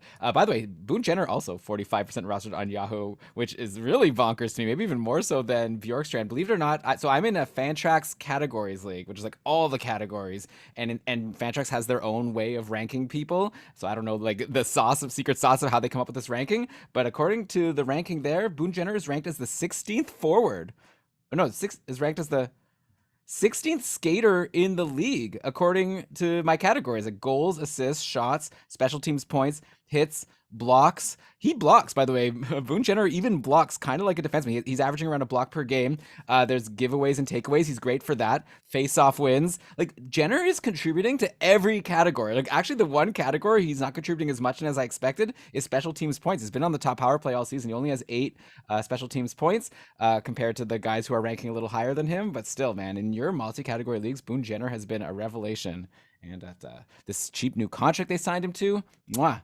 I'm loving having him in my dynasty. But okay, let's go now to the LA Kings, another team that plays 20 games. We still got 4 teams left that play 20 games over these next 6 weeks. And next up is LA. Looks like, Brian, we've got to talk about Trevor Moore again. I'm sorry. Like, I feel like I brought him up on a show before and you're like, I mean, come on, let's not waste too much time. I mean, you didn't say that. Like, you said, like, ride him while he's hot for sure. And he did slow down for a bit, but he's hot again. He's killing it from his second line spot with Arvidsson and Danault. LA hasn't played in a while, but when they did last play, Moore scored 2 goals versus Pittsburgh and then had 2 assists versus Detroit, then took like 2 weeks off. But he had 5 shots in that last game before this long break. Lots of LA guys are available in most leagues. Only Kopitar and Doughty are more than 50% rostered as far as the skaters go. But if your league is deep enough, or someone like, let's say, Arvidsson has been a sure season-long hold, like, like in my couple division, like Arvidsson's never been available. So if you're in a league like that, I think it's time to start considering Trevor Moore at this point. He's got 7 points in his last 6 games. He also had that run of 11 points in 8 games from the beginning of January that he went on before he went cold for a little bit. So, Brian, is there any chance that Moore's 23 points in his last 25 games are at least partly somewhat for real enough to want to have on like a 14-team league roster? I like how much you coached that, so I don't just say, no, Elon, it's not for real. What are you thinking of? What are you crazy asking me this for? Trevor Moore? But guess what? I'm going to surprise you. I'm going to say yes. I think some chunk of what Trevor Moore is doing has a good chance of sticking around. Moore's underlying numbers, they show him shooting more often from better locations than he's ever managed to do before. And outside, like I was looking to see, okay, is the whole line overperforming? Phil Danault scored a few more times than he should have, thanks to a bloated run of shooting percentage. But the line, Moore, Danault, and Arvidsson looking pretty decent on the whole. And Moore also has reason to be shooting more often because he's playing more often. Moore is a guy who saw 4th line minutes, 10 to 12 minutes a night through his first 20-odd games. Now he's averaging 17 minutes a night ever since then, including a season-high 21 minutes and 43 seconds a few games ago in a 1-0 shootout loss to the Rangers. This is all boding very well for Trevor Moore. I think maybe we could look to him as being like a Marcus Foligno type, somewhere around 50, 55 points to start with. And then he could legit work his way up a few points from there. I might even say Ryan Hartman, but he's not playing with Kirill Kaprizov, which I think is a big reason why Hartman has been as successful. Danault's great defensively. Arvidsson is good offensively. There's no real world beater on this line for Moore to help get points from. But it's exciting to see Trevor Moore, who he's already 26. He's in his 4th year in the league. He's got 170 NHL games under his belt. But this role and deployment is new for Trevor Moore. So let's see what he can make of it. I'm pretty into him, and I would add him before going ahead and adding one of those Calgary second liners you mentioned. I'm a little more excited about his upside than theirs. Oh, wow. Okay, so that's a big statement there. And let's see what happens next week in LA's 3 games if Trevor Moore can keep this up somewhat more than Coleman, Mangiapane, or who was it? Mikhail Backlund. All right, let's go now to Ottawa, who also plays 3 games next week and 20 times in the next 6 weeks. Like Ben and Lewis have said, we've been talking about Ottawa a lot on our Keeping Karlsson feed lately between our shows and short shifts because of all the games they've been playing. I feel like we basically covered the entire roster. Like we've said to death at this point that Matt Murray is looking really good. Like hopefully everyone listened and grabbed him. Like if he's a free agent in your league and you've been listening to this podcast the whole time, then I guess we didn't do our job right, or you didn't do your job right, or there's some disconnect here happening. But you definitely want him for now. Ben and Lewis brought up Connor Brown and how great he's been since he came back from injury. He actually just had a goal and an assist today against Washington, so he continues his hot streak. Though it was interesting that they had this 5-game week that everyone was super excited about, but then 2 of those games they got shut out. Right, they got shut out by Casey DeSmith and the Pens on Thursday, and then they got shut out by Boston on Saturday. So I think that's like a good lesson about these like 5-game weeks. Yeah, you want to get the volume, but don't expect like it to be so great because maybe the team gets a little tired. And Ottawa still has a lot of games coming up down the stretch. So I do wonder if they're going to lose a little steam, especially for now with like Norris and Batherson out of the lineup. There's not too many great players for people to be playing with, right? Like obviously you've got Tkachuk and Shabbat, and if you're getting exposure to Tkachuk, that's usually a good spot to be in. All of a sudden Connor Brown is like a superstar, so I guess he's looking good. But you look at these other people like a Stützle or a Formanton that I think is like rostered in so many leagues right now because of this great schedule they've been having. I wonder if they are still holds at this point. Ottawa still plays a lot over the next little while, not as much as before. I guess I'm just curious, like especially with Norris and Batherson out, do we still need to be telling people that you need to hold on to like a Stützle or a Formanton at this point? Like only 3 games next week. I wonder if maybe you drop Tim Stützle, who's kind of cold lately, only 2 assists in his last 6 games, and grab like a Trevor Moore or a Calgary Flames second line. I'm just curious to know how you compare Stützle and Formanton. I don't know. I was going to ask you about Connor Brown when I prepped this, but now he had a goal and assist. And actually, Formanton scored a shorthanded goal. So maybe let's even say just Stützle. This is the lesson. No, this is the lesson. You're like, should we be down on these Ottawa guys who've gone quiet? And the lesson here is Ottawa, with the team they are, there's a lot of ups and downs. Like that's just the nature of the Sens teams. There's some games where they're rolling and they're scoring goals, and there are other games where they're outclassed and learning and developing. And you can't predict which game is going to come when. And maybe they're not all holds, but I wouldn't give up on Tim Stützle. And I would hold you. You didn't specifically mention Matt Murray, but he's worth holding the way he's been playing too. One note to mention here, just tweeted out on our Game Day News NHL Twitter account, is Thomas Shabbat and Alex Formanton were both taken out of the game for precautionary reasons. I think there was a questionable hit from Garnet Hathaway at some point in the game. So just keep an eye on their statuses going forward. And Alex Formanton, by the way, good on the penalty kill. I retweeted an article from Shayna Goldman earlier today where she was mentioning how Alex Formanton is one of the better players in the league at exiting his zone with control while shorthanded. And we've talked on the show before about this category, this new breed of players called power killers. These guys who can get you shorthanded points by being dangerous and aggressive on the penalty kill. Alex Formanton is one of those guys. So if your league counts shorthanded points, Formanton might hold a little extra value, even though shorthanded points are pretty rare and random. But yeah, hold on to your Sens. I mean, I'd say Formanton, Brown, and Ennis, especially Nick Paul, are a little less reliable and on the periphery. And sure, maybe you do better streaming that spot, getting 4 or 5 games from a variety of players rather than 3 games from just one of those sends. But I wouldn't let them off my watch list with a pretty good schedule down the stretch. And I wouldn't drop them immediately just because they're quiet. Like, they're the sort of team and the kind of players who really could, on any given night, have a good game, which makes them exciting, also frustrating, but definitely don't take them out of your sights. If you're going to drop them because you think you can get more games played in by streaming that spot, make sure to keep them close by on your watch list. Yeah, that makes sense. I'm a little worried about them being tuckered out, but I guess we'll see how it plays out. Like, I feel like the one that's the most highest percent rostered is Tim Stützle of these players we've been talking about, and he's the one who's like still super cold, only taking like 0 or 1 shots per game. His like with the lines being a little bit depleted with those 2 stars out, like Stützle was playing with Adam Gaudette and Formanton in the last games. I don't know. To me, he's not like, maybe you disagree, and like we'll just have to kind of see what happens. To me, Stützle to me is like a streamer at this point. Like, to me, he's like Trevor Moore, which is like could be good, could be not good, but not someone that for me is like a must hold. But that's just me. We'll see what happens. Okay, let's go to the Toronto Maple Leafs now, who also play 20 times over these next 6 weeks. Turns out Austin Matthews was fine, so you were right that I shouldn't have interrupted you last week in mid-show when there was news that he was injured. So that's nice, and it looks like he and Tavares were actually pulling an Ovechkin, playing on both power play units in Saturday's 3-2 loss to Vancouver. So Matthews is just man, he's the best. We talked about how he's been more valuable than even Connor McDavid so far this season in fantasy, and in leagues that count goals more than assists, I think that's a fair take to have. By the way, what a heartbreaking loss for the Leafs. Demko stopped 51 of 53 shots. Thatcher Demko, sometimes you just can't, you go against a tough goalie. That's what happened. Remember there was that Canucks playoff run where it was basically every game was like this, right? Demko was playing out of his mind, and then the Canucks got through a couple playoff rounds they probably shouldn't have.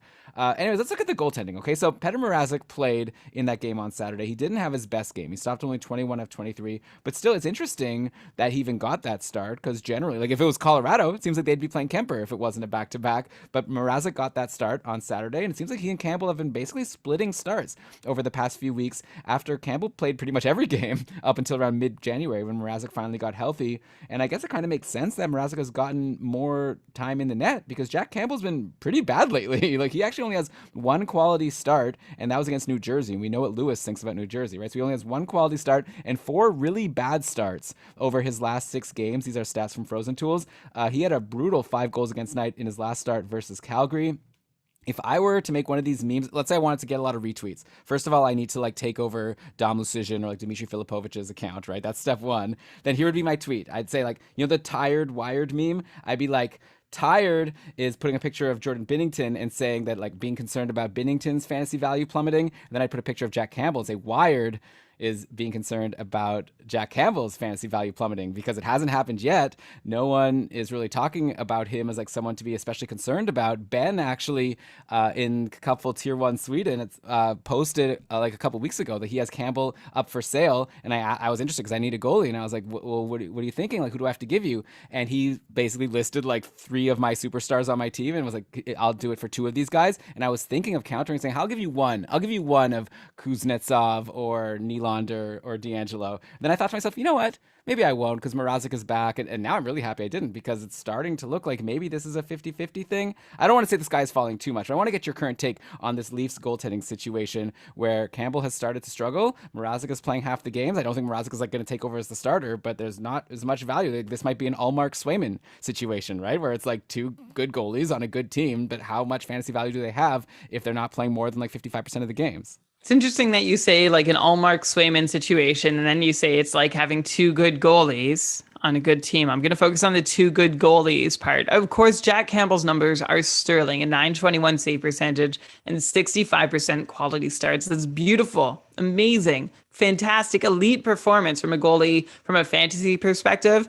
But our managers in Cupful Tier 5, William, are not going to like what I'm about to say. But Jack Campbell has only been so-so this year. When you account for the defensive support he gets in net, he hasn't been great. He's been performing below his expected save percentage. He's kind of Devin Dubnyking his way to a good year. And I bet I'm making some people really mad right now. And I'm sorry if you're one of those people. That's not what I mean to do. But we need to acknowledge that, like Allmark and Swayman, who are playing on a good team that gives them great protection, they're not having great seasons, but they're in the right crease to have a bad season and still have good numbers. Jack Campbell's performing a little below his expected save percentage at 5-on-5. He's made up for it with stellar play while shorthanded, but that's not a sustainable way to put up good numbers in net. And I think Toronto's MO. So I wouldn't say that Campbell's I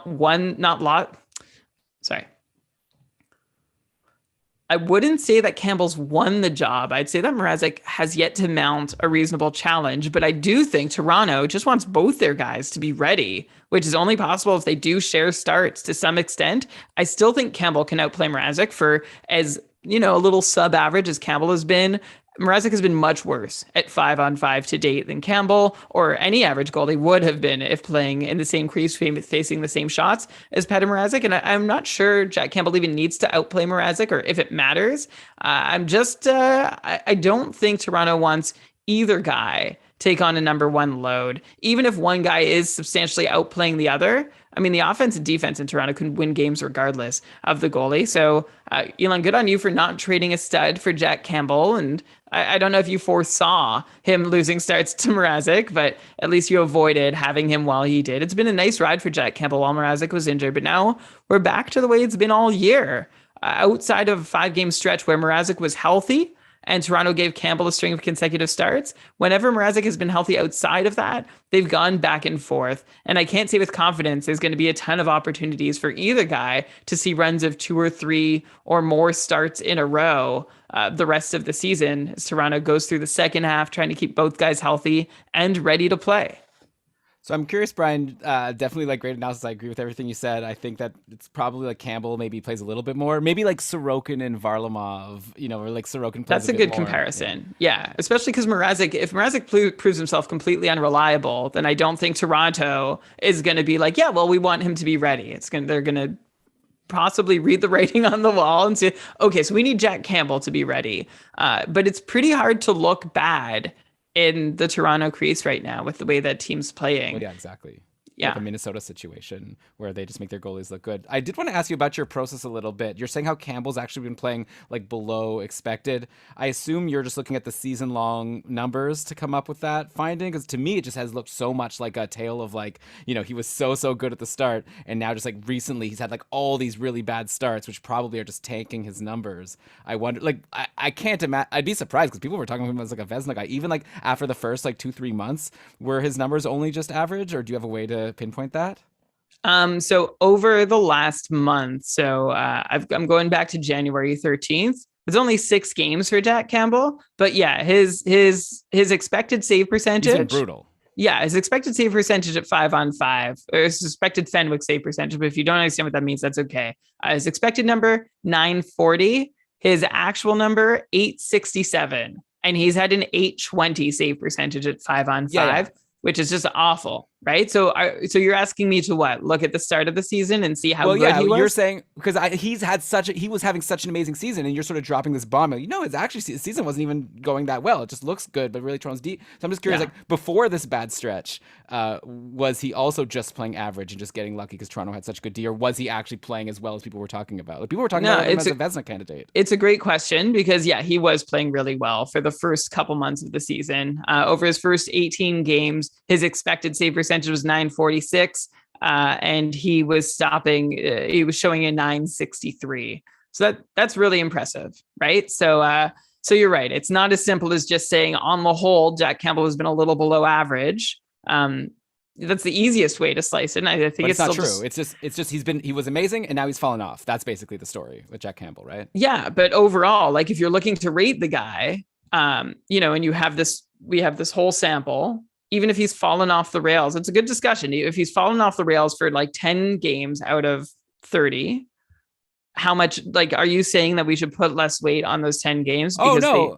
I was just kind of thinking more in terms of I was trying to tell this story of he was really good and then he's gone bad. And you sort of were well, actually, he wasn't even as good, but it's no, okay. It seems his actual numbers kind of did match his goals saved above average numbers. And there's nothing really surprising under the hood. It's just when you average it all out, yeah, you get what you expect. October and November, he was fantastic. December, he was already starting to slip and playing below average. And then January, that continued. And February has just been awful. Or January to February has been terrible. So there's been a lot of inconsistency for him. But I think bottom line, I don't even know it matters how well he plays for the Leafs. So long as both goalies are playing reasonably well, like giving their incredibly good team a chance to win every night, I feel like Toronto would be happy to just rotate through them. Yeah, totally makes sense. And then they're just going to hope, though, that one of them's ready for the playoffs. I can't even imagine what's going to happen in this city if they lose again in the first round after the season that they're having. But I don't want to jinx anything. So let's go next to another team that plays 20 times over the next 6 weeks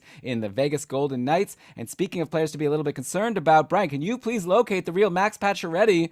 Please don't tell me he's the next Logan Couture from last year, or like the next Jeff Petrie, a player who like looked like a great asset in fantasy and then all of a sudden just completely disappears. I already said this actually earlier on the show. Since returning from injury, Pacioretty has been a shadow of his former self. Only one shot in each of his last 4 games. When before he got hurt, he was putting up like 5+ shot games on the regular. He's now pointless in 4 games. He's gone pointless in 4 of his 5 games in 2022. And now to make matters worse, there's this news that Mark Stone may potentially be out super long term. And obviously that can't be good for Pacioretty because they've been so good together. Brian, I've got Pacioretty in our keeper league. I'm panicking big time right now. Is there anything you can tell me to calm me down? Like, the only solace I can think of at the moment is that maybe he'll have better line mates than Stevenson and Dadonov once Eichel enters the fray. Like, if I could please set the lines, I'll go Eichel, Pacioretty, and Marchessault, and then you can figure out the rest of it. I don't really care. But yeah, I am really concerned right now about Pacioretty. Well, you and Scott Cullen talked about the Vegas lines. You both took your best guesses, which are as good as mine. I don't know what's going to happen with them. You can definitely hope, if you have Pacioretty, that he gets to play with Eichel, although he succeeds just fine with Chandler Stevenson. Of course, Mark Stone on the other side might offset whatever downgrade Stevenson is as a 1C, and Stone is not there right now. I don't think there's a whole lot I can say to console you about Pacioretty. I'm sorry. I can say that he's been really good for a couple of years now, and we've gone into great detail about how he's deserved everything he's gotten. All the good stuff Pacioretty's done, he deserves and can keep up. And I think if he's fully healthy, he can perform no problem, even without Mark Stone. But it definitely is disappointing that he has not appeared to return to his pre-injury self. So I think you just have to hope that this is something that plays out and Pacioretty feels better and more comfortable. That's what I assume. He's just feeling uncomfortable right now. Yeah. So that's I know that's cold comfort, Elon, but I don't think he's gotten worse at hockey. I think he just needs to wait for his body to allow him to be as good as he was, which hopefully it'll do. Yeah, I guess it's like this Ryan Hartman situation, right? It's really hard for us to figure out why he just stopped shooting. Hopefully he's just healing and he'll be better by Wednesday. Injury information is so scarce in the NHL. Even when a guy is officially injured, when you have a guy like potentially Hartman and now Pacioretty coming back from an injury, it feels like it's not a common question in interviews or piece of information to gather. Like, hey, is that injury still bothering you? Are you feeling 100%? That would be a great question to just get some insight into Max Pacioretty. Because if he says, yeah, I feel 100%, I just need to keep working on my game, and we'd have to trust that he's telling the truth. It's just, it's translucent at best in the NHL with injury info. So trying to read the tea leaves. Obviously, at this point of the season, I'm frustrated with it. I just want clearer answers and better questions. But of course, we'll take whatever we can get. And for now, the assumption we're going to make, based on what we've seen happen in the past, is Max Pacioretty is still easing his way back to full health. Yeah, I definitely, if I was there, I'd just ask, hey, Max, why do you think you're shooting less? And then maybe that'll answer. He'll be like, I actually had this, because maybe he'll be like, I have this new strategy I'm trying out. Or he'll be like, I just, had some bad looks. I feel, whatever. I'd be curious to know his answer. For any beat writer coming up, you could get a lot of followers. Like, a lot of people would be really into your analysis and your articles if you watched players' shot counts and shot rates and ask them questions about that. Like, that's the number one thing that we can't explain when we see the fluctuations happen, for better or for worse. So that's a freebie. You don't have to dream up amazing questions all the time. Just look at the shot rates. There you go. Okay. By the way, also Chandler Stevenson is pointless in 5 games. Gotta imagine he's pretty close to droppable, right? Like, already he's cold. He's no longer playing with Mark Stone. there's also the threat, like obviously, like we said, we don't know what's gonna happen with the Lions, but Eichel is potentially going to bump him out of the top 6. Like they have 2 centers that you would imagine would be ahead of him, so he becomes a very tough hold for me. Like in one of my leagues, I don't even have an open roster spot on, I think it's like Wednesday or Friday. Like Vegas plays Wednesday, Friday, Sunday next week, which normally is like a nice off day schedule, but next week it's not really like that. Like the off days actually could be kind of busy. So if you're only getting like 2 games out of Chandler Stevenson next week, like I don't even know. Like he's cold. His best line mate is gone. Like Eichel's coming. I don't know. Like I would be worried. Like I guess you could hold him, but like I'd be worried. You'd definitely be worried, especially with Jack Eichel coming and only Pacioretty and I guess Marchessault as your top winger. Stevenson might not get a piece of either one of them. We do know that Chandler Stevenson, we saw that he was going to come back to earth, which he has, and mostly because his points participation rates were extremely high, and now missing one of his 2 most common and elite line mates, that's going to ding him too. So he's still fine and maybe like a 55-point guy, but he's not as exciting as he has been to begin the year, of course. Elon, I need to go turn on the light. You can talk and I can probably pick up where you're, but okay. I'll be right back. Okay. How's everybody doing? Shams said he dropped Moore. Or no, he picked up Moore for Backlund. Okay. Could go either way, I think. Interesting. Well, I guess, but you probably wanted an extra game earlier in the week. Okay, I'd have to look at the schedules.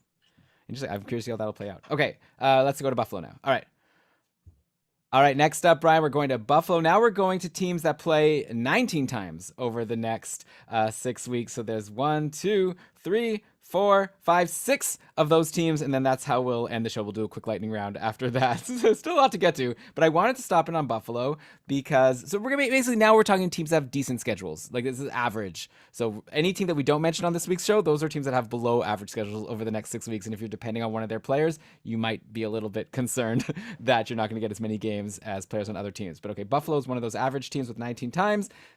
I was one of those average teams with 19 games. Brian, I wanted to check in on Craig Anderson because Buffalo plays 4 times next week. I'd imagine there's a good chance that Anderson might play 3 of them. Ukko-Pekka Luukkonen is healthy, but he's been sent back to the minors. I'm not sure exactly how long that'll last. Anderson played today in the game against Montreal and looks like he did okay. He had a rough start. He let in 3 goals by the end of the second, but by the end of the game, Buffalo won 5-3, and Anderson stopped 29 of 32. Very impressive. Like he's 40 years old and he's still winning games. I guess it's not especially impressive to beat Montreal, but still cool to see. And I think that he'd be worth grabbing for a matchup next week where he could potentially play 3 times. Buffalo, by the way, man, this top line of Skinner, Thompson, and Tuck, just insane. Like it's at a point now where it's dumb to even mention on a podcast that these guys are worth grabbing or whatever. Like again, like I said before about some other players, like if they're still in free agency for you, then we've clearly had a miscommunication at some point. I'm not sure what we can do. Skinner, 4 goals today in this win over Montreal. Sam Montembeault is going to be having nightmares about Jeff Skinner. So Brian, what should I ask you here? I guess what do you think about Craig Anderson? I don't know. Do you think he's going to be able to? Do you concur that he's worth grabbing at least for this week, and we'll see what we can do from there? I do. And the biggest threat to Craig Anderson right now is not Dustin Tokarski. In fact, Dustin Tokarski is a protective factor between Craig Anderson and the biggest threat, which is Ukko-Pekka Luukkonen. I think Tokarski is still in Buffalo because he has to go on waivers to go down. Not that Buffalo should be worried about losing Tokarski, but maybe, and I'm just putting this out there, Elon, Anderson's been great, but maybe they're worried about calling up Ukko-Pekka Luukkonen and he steals a couple more wins than they want to grab. Maybe he's their best goalie and they're like, you know what? Maybe why don't we let Luukkonen keep playing and develop, and that way we keep Dustin Tokarski for whatever reason, I guess, just in case we need him. And also Craig Anderson is right now chasing down Mike Richter for total career wins amongst American goalies. I think after today, he might be 2 or 3 away. So they can support Craig Anderson in doing that, which is fun. We all want to see that. Craig Anderson is such a good guy. I like him. Oh, that's nice. Do you think he's going to end up in Ottawa? Well, I guess if he's an American goalie, then I guess probably not, right? Like end up in Ottawa to play? No, like to live there. Sometimes there's like Ottawa former players that open restaurants named after them, and like we're hanging out. Like Daniel Alfredson has some podcast. Like I don't know. Craig Anderson's been around, right? Chicago, Florida, Colorado, Ottawa, Washington, Buffalo. He's been on a lot of teams, and he was really good with Chicago and Florida earlier in his career. I could go on about Craig Anderson, but I won't. One I day like maybe, the guy. yeah, if he ever has a memoir, we'll advertise it for free on this podcast. So to Craig Anderson's agents out there.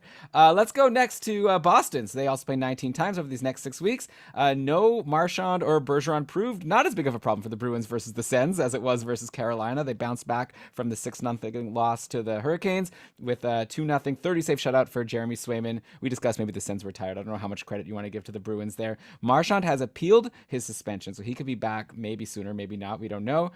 We've had some good news about Bergeron. There was a tweet from Connor Ryan, quoting the coach, saying, Cassidy believes that Bergeron will play next week. Not sure about Tuesday versus the Rangers, but Boston will see if Bergeron can get back on the ice on Monday. So maybe everything will get back to normal pretty soon. So we don't really need to dig into the forwards there. The player I want to ask you about here is Charlie McAvoy, right? Charlie McAvoy managers must be starting to get a little bit concerned. He went pointless on Saturday. That was his 5th game in a row without a point. That brings McAvoy to 28 points in 43 games for a 53-point pace. His career high is 32 points when he played a career high 67 games in 2019-20. So he only needs 4 more points to beat that. So I think he's going to beat his career high, which is nice. But this cold run has kind of put a halt on what was supposed to be this huge breakout season for McAvoy as he finally ascended to his rightful spot on the top power play. I was expecting him to be like a 60-plus point guy easy. Now I'm not so sure. So Brian, what's your take on McAvoy's current cold run? Is it just a matter of weathering the storm until Marchand and Bergeron are healthy and then he'll get going again? Or do you see McAvoy maybe just being like this 50 to 55 point guy regardless, and not the kind of player that can ascend to like the heights that Torrey Krug reached in that spot for a few years? I'm not sure I'm not sure McAvoy can reach Torrey Krug heights for a couple reasons. But one of the reasons why McAvoy is not putting up Torrey Krug numbers lately is because Boston has scored 10 goals in their last 6 games. All right, that's not a lot of goals. For comparison, Boston had scored 3 or more goals in 12 of their last 14 coming into this little slump that the team is in goal scoring, and McAvoy having a personal slump as a result. In the last 6 games that McAvoy has been super cold, Boston has scored more than 2 goals a game just once. So that's not good over a couple weeks worth of games. I think that's all that's happening here for Charlie McAvoy in this particular cold stretch. For the future, though, I don't know that he can go as high as Torrey Krug. He has gathered 15 power play points in 43 games. That's amazing. That's 7 more power play points than he had in 8 more games played last season. 4 of those have been power play goals for Charlie McAvoy, thanks to 4 goals on 15 power play shots. So he's not going to quite keep putting up power play production at this rate, but good for him that he's done it so far. That extra power play production is made up for some lagging 5-on-5 production from McAvoy. It's gone missing. It should come back. But on the whole, even though McAvoy is shooting more this year in all situations, he doesn't look like an offensive dynamo, to be honest. And I think 55 points is a safe expectation for the near future. Another reason why I don't think we can expect Torrey Krug numbers from Charlie McAvoy, and I always give this constant Boston caveat, is that the future in Boston doesn't necessarily look bright, right? Rask is retired for whatever that's been worth. Bergeron injured now again, getting older, even if he's healthy. Marchand also getting older. I mean, Pasternak will still be there. Hull will still be there. But there's not a lot else going on. And Torrey Krug was with Bergeron, Marchand, and Pasternak in their primes, not to mention David Krejci. He had some really fantastic players to work with. McAvoy might not have the same luxury over the course of his career. So yeah, I'd put him around 50, 55 points going forward. There's a possibility he turns into something better, but I'm not sure the supporting cast will be there. Oh, okay. Well, I was even just thinking for the rest of this season. Yeah, in the future, I guess it's hard to predict. And yeah, things might get a little bit murky, especially if Bergeron ends up not re-signing as a UFA after the season. So we'll have to see what happens there. Yeah, for the rest of the season, though, I do kind of agree with what you're saying that Boston is not scoring a lot now. Also, 2 of their big superstars have been out of the lineup for the last couple of games. So I do wonder if now is a good time to try to get him a little bit on the cheap. Because I think when everyone's healthy, at least for the rest of this season, he should be able to do a little bit better. Maybe get back to that 60-point pace that he was on before this current cold cold stretch. So yeah, I mean, your top power play when you're with Pasternak, like the way Pasternak's been going lately, like that, I feel like you want to have the top power play guy there, and I hope that he could do a little better. He's obviously a really good player in real life, and this season he's gotten that opportunity on the power play to really up his point totals. Let's go now to Carolina. So they're also 19 times in the next 6 weeks.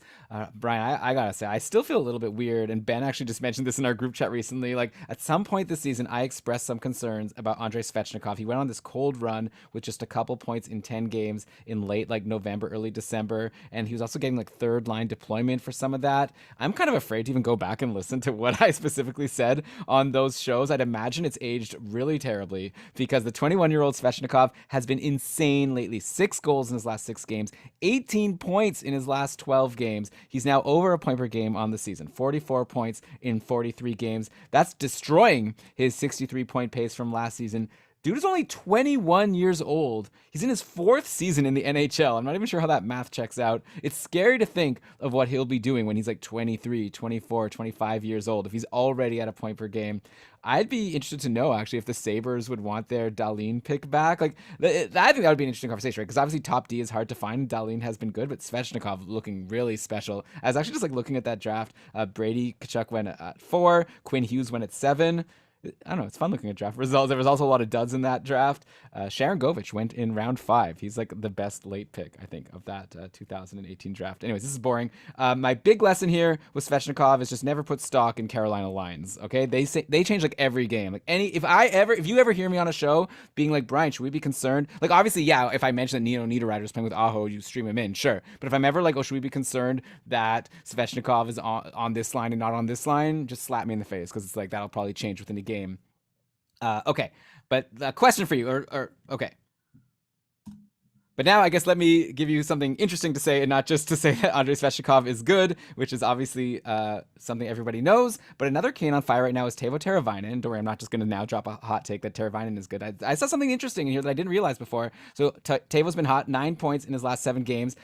He had 4 games missed in between that with a lower body injury. But one thing that I don't think we've pointed out is how Teuvo Teravainen this season has quietly become a volume shooter. Like all of a sudden, like we knew going into this year he'd be a solid threat for 75-ish points. 75 points, just like he does pretty often, but he fell to the bottom of the 70-point players being drafted in the Cacuftle due to his generally low shot counts. Like for most of his career, he's been around a 2-shot per game guy, which is pretty low. Out of nowhere this season, Teravainen has 119 shots in 41 games. That's almost 3 per games. He had 4 and 5 shot on goal games in his last 2 games since returning from that injury.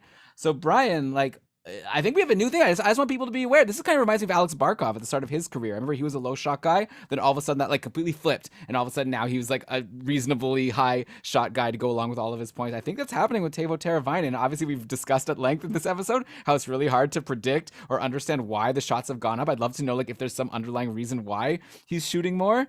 But it's very nice to see. He's pulling a reverse Pacioretty at the moment.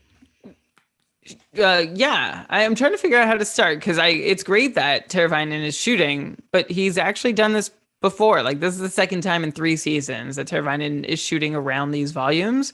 And one thing that he has in common from this season and 2 seasons ago is that he's playing more minutes than ever before, especially on the power play, where this year especially Teravainen is shooting more than he ever has. At even strength, he's shooting about the same, at about the same rate per 60 minutes, and he's actually seeing fewer 5-on-5 minutes than he's used to seeing. But on the power play, holy cow, he's all of a sudden in a shooter's role and relishing the opportunity with 6 power play goals through 41 games. So way to go. 18 power play points, by the way, through 41 games for Teuvo Teravainen. So that power play production is coming fast and furious.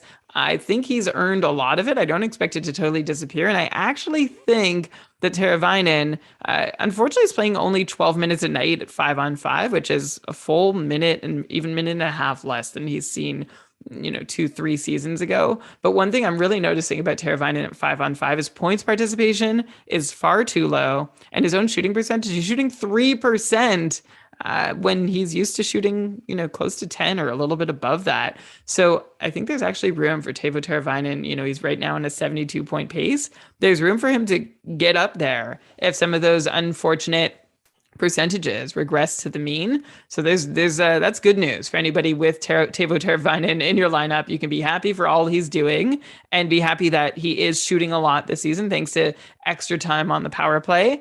But he also might still have some room to grow. So good for you if you have Teuvo Teravainen.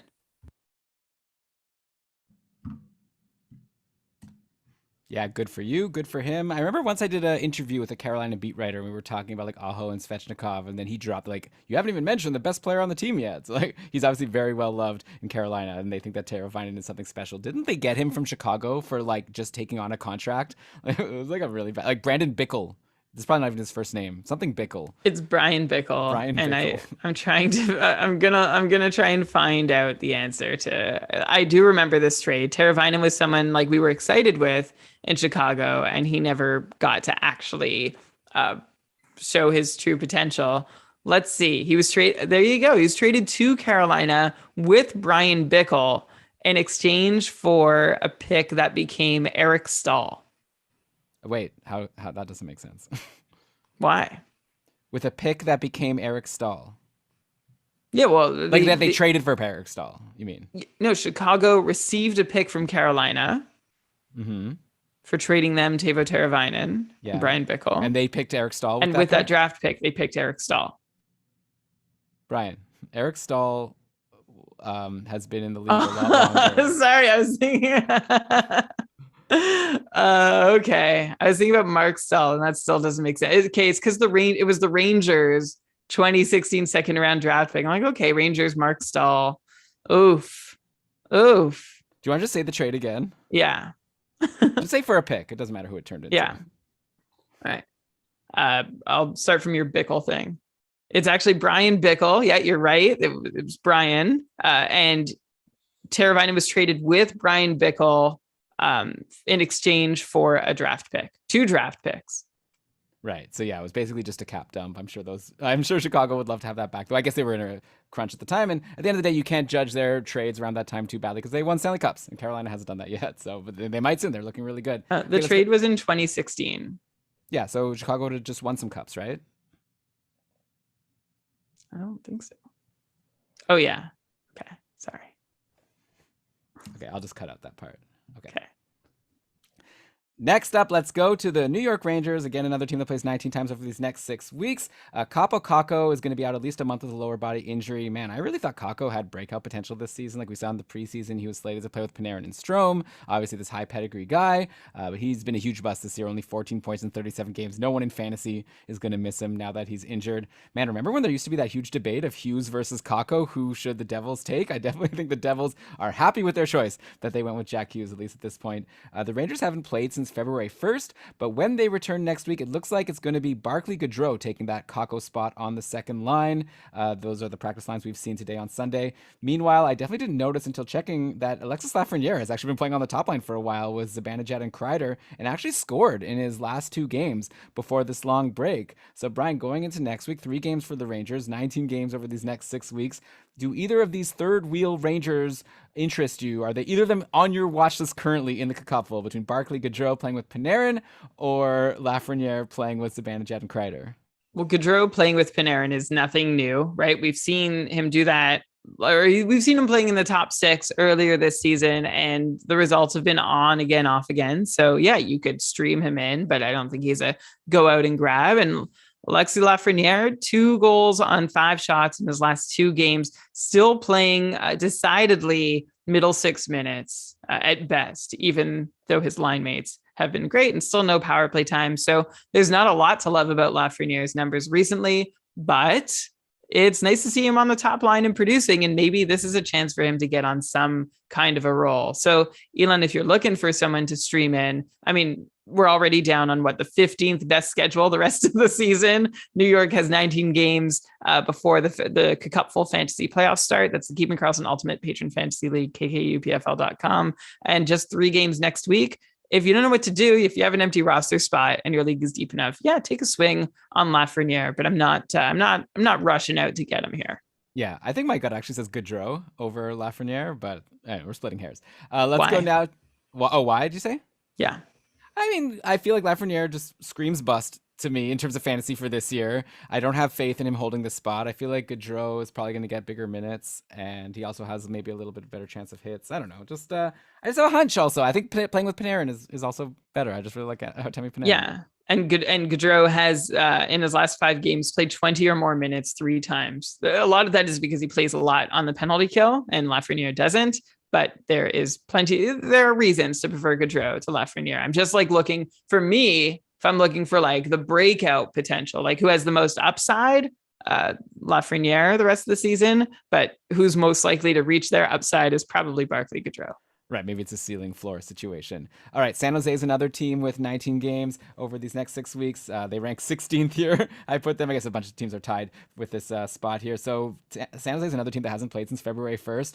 We've also got the San Jose Sharks lines according to their practice yesterday. So we can at least say what's going to come out of the break. And that's Hurdle, Meyer, and Barabanov. And then Couture with Balcers and Dahlin. So Couture had that big 1 goal, 1 assist, and 5-shot game versus Tampa in the last game before their really long break. So hopefully that was the start of a bounce back. Hopefully he didn't lose whatever steam he was starting to build up. I won't bug you with which random Sharks top 6er to add. I think it's a coin flip. Barabanov, Balcers, you think? Yeah, I'd go Balcers. He was doing great going into the break, and I think he's solidified a spot at least for the short term and a good line. So yeah, I'd be looking at him. I think Dahlin was also on a hot streak before, so I think it's really close between the 3 of them, to be honest. Barabanov's the one practicing on the top power play, for what it's worth. But here, this is what I actually want to ask you about. I don't want to alarm anyone. I'm pretty sure it's nothing. But Timo Meier went into the break with only 1 assist in his previous 5 games. He basically had that 5-goal game. Then he followed that up with a goal in the next game.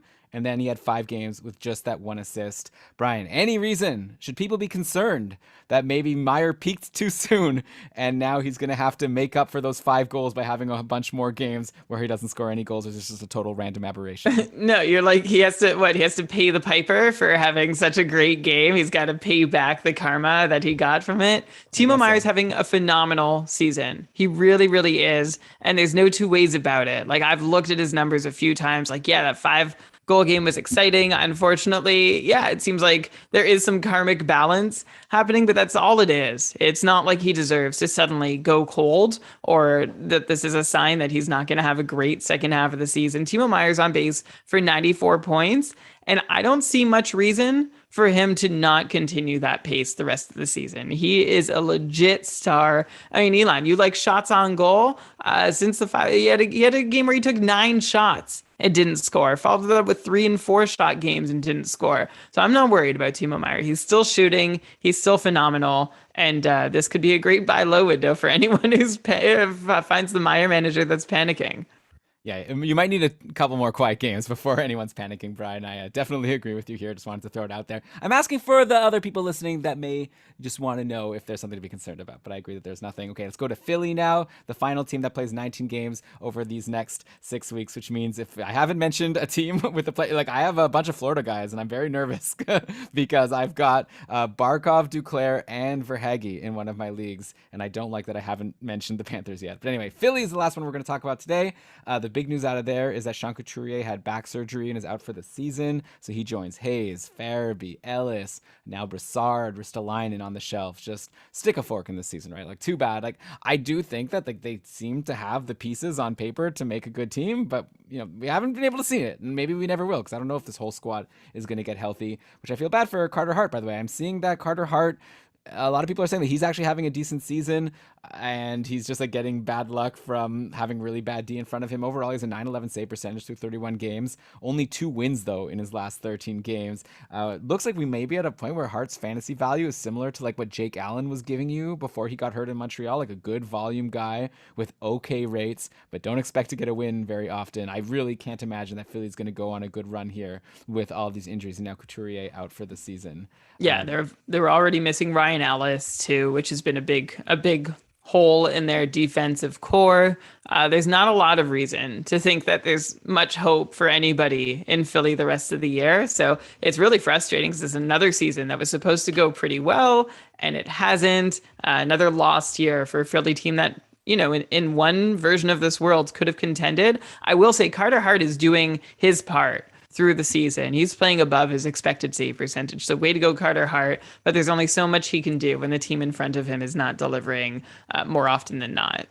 Yeah, I'll throw out a name of a guy who I'm seeing available all over that may be worth a look for this final stretch. So Philly only plays 2 times next week, but maybe going into the following week where we're going to have more games, maybe take a look at Travis Konechny. Like, yeah, he's having a down year for sure. His assist on Saturday, though, gave him his 3rd game in a row with a point. He has 7 points in his last 10 games. He's also taken 4 shots in 3 of his last 4 games. And with all of these injuries, Konechny's found himself back on the top power play, which is a spot he didn't have for a lot of the year. So Giroux, Konechny, JVR, Atkinson, and Provorov have made up the man advantage unit there. So yeah, we're not expecting like the 61 points in 66 games that Konechny put up in 2019-20. But I don't know, Brian, do you think it's reasonable to expect that Konechny can end the season on a pace better than like the 49-point clip that he's currently sitting at? Yeah, I do. And there's reason to be optimistic. One of them is that he's playing a lot. His 5-on-5 time on ice is actually higher than it has been for ever. Actually, it's the highest in his career. It makes sense. No one else is available. Yeah, exactly. So it kind of has to be that way. Like you said, Elon, I'm not expecting him to get back to that big production he had in those years where we were just like, jaw dropped about him.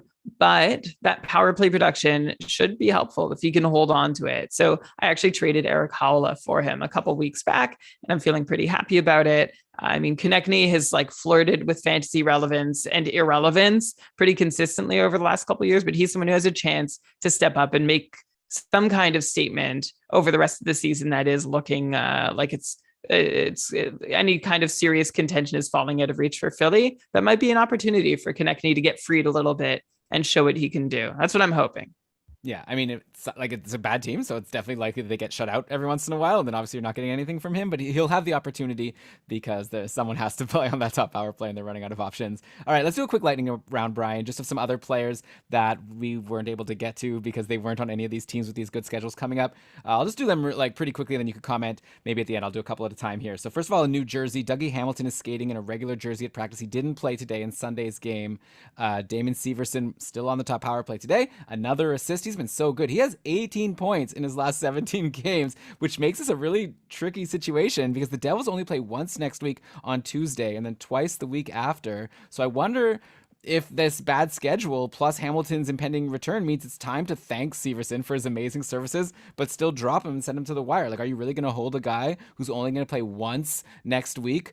That's also about to lose the top power play? No, right? No. So okay, that's the advice. It's going to be tough, but I think you have to say goodbye to Severson. And I think you might also be kind of hoping, depending on who your other options are, that Hamilton doesn't play on Tuesday so that you don't have to burn a roster spot on him when he doesn't play between Wednesday and like the following Thursday. By the way, also not bad timing for Jesper Bratt to be a little banged up. I guess like hopefully he's fine and he comes back as good as he was before. But again, with New Jersey not playing a lot, he's IR eligible right now, and I kind of also hope he doesn't play Tuesday because I'd rather get 3 games out of a Trevor Moore than 1 game out of Jesper Bratt, I think. I wanted to quickly mention in Detroit, with all the excitement around Lucas Raymond, Moritz Seider's amazing rookie seasons, making them almost as good as... Did we talk about this on the show? If they're as good as Little Caesars or not? Or was that on the pre-show? That was on the pre-show. Okay, well, yeah. So Detroit is been having a lot of players doing impressive things. Bertuzzi's impressive return from a season almost completely lost to injury. I feel like we've talked about all these guys a lot. We haven't given proper credit to Dylan Larkin and the superstar level seasons he's having. Like, we've drooled over guys like Svechnikov and Jack Hughes breaking out, but I'll admit I didn't really realize Larkin is actually pacing better than both of those guys. After his 3-assist outing versus Philly on Saturday, that brought Larkin to 11 points in his last 5 games, 49 points in 44 games on the season. That's a 91-point pace. Obviously Larkin is rostered all over, but I just figured he's worth a shout out, right? Like, I just wanted people to be aware that Larkin is basically doing what Svechnikov is doing, and I feel like people talk about Svechnikov a lot more for whatever reason. This has been a great season for Dylan Larkin. We've always wondered if he can truly be a top-line centerman in the NHL. And I mean, it definitely helps that he has wingers who are playing like top-line players. Larkin is definitely playing a little over his head here. Like, he hasn't increased his shot rates at all, but he's on pace to score. Well, he has 24 goals. I'll put it this way. He has 24 goals in 44 games. Last year in 44 games, Dylan Larkin had 9 goals. And in both seasons, he's taken 3 shots a game. So something's got to give. He's shooting 18% when in his career, Dylan Larkin has generally shot like 7 or 8%. So he's not a 91-point player, but he has definitely stepped his game up a little. Like his individual expected goals rates are higher than before. So he's getting higher quality chances. Like I said, the biggest difference for him this year compared to last year is that the team around him, or at least the two players playing alongside him, are playing really well too, which has helped him. I think he's probably somewhere around a 75-ish point player, so long as he's, got these great line mates. He's a very good player, but as you've talked at length with Prashanth Iyer, the athletic beat writer for Detroit, he's not like a total game breaker on his own, but it's definitely, I'm glad you're bringing him up, Elon, a very good guy to recognize. Way to go, Dylan Larkin, for having a great season, but maybe just rest of season, decrease your expectations. He's not going to put up another 49 points in 44. I could see him, I guess there's not 44 games left, but I could see him putting up, I don't know, another like 35 points over the rest of the season, which would still be great for him. Right, that would still probably land him at around a point per game overall. Okay, let's end with a hot streak and then a couple cold streaks. The hot streak is over in Arizona. I want to mention Alex Galchenyuk, right? I don't even know if people are aware that he's back in Arizona, and he's looked good on his line with Kessel and Lawson Krause. He's scored in 4 of his last 5 games. The Coyotes don't play until this weekend, but they do play Saturday, Sunday. So if come Saturday you need a goal, I wonder if maybe you take a bet on Chucky. Maybe he'll be able to keep that streak going.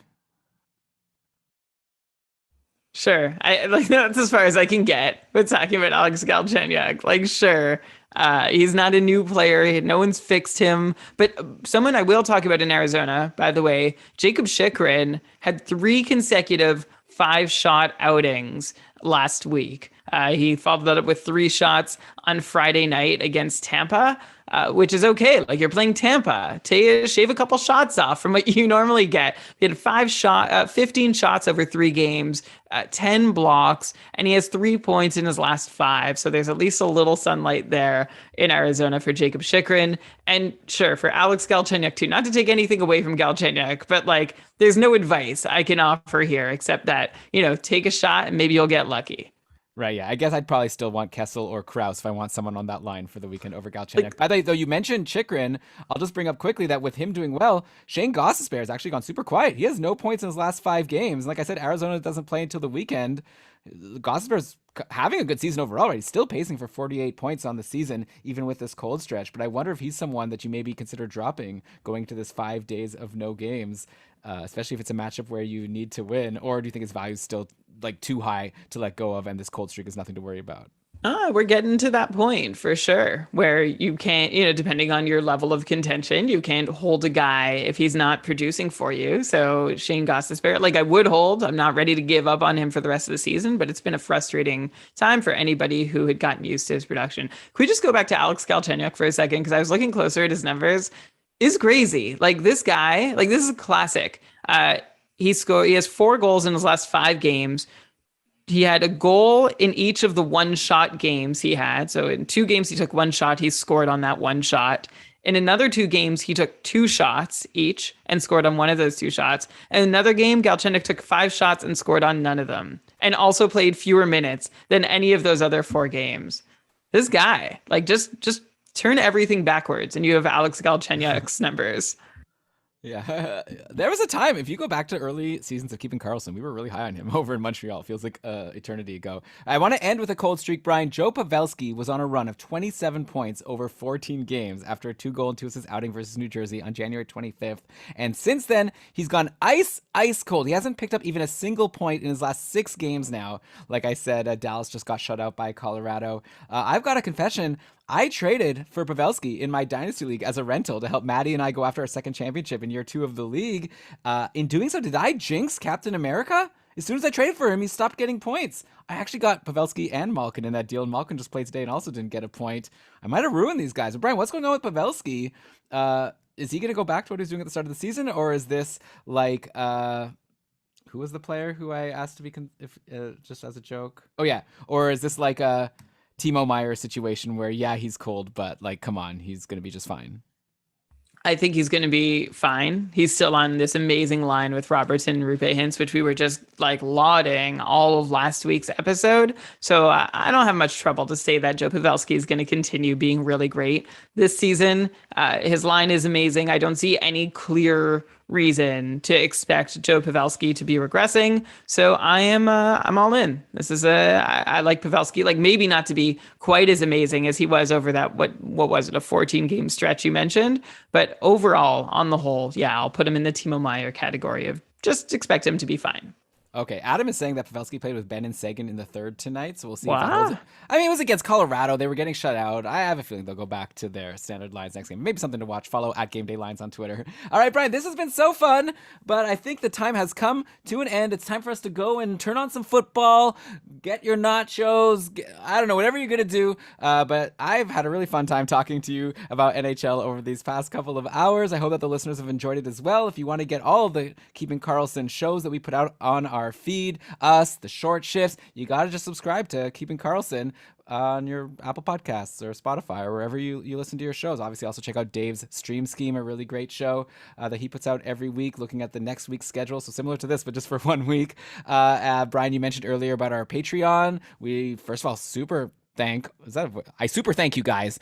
But yeah, I thank the patrons for all their support, really helping to keep this show on the air. And we invite any non-patrons to consider giving it a shot, right? It's still near-ish the beginning of February, so you can join right now. Try it out. Come join our community on Discord. And you can always cancel if you don't like it, right? You don't even get charged because you only get charged at the beginning of every month. So for information on that, just go to keepingkarlsson.com/patron.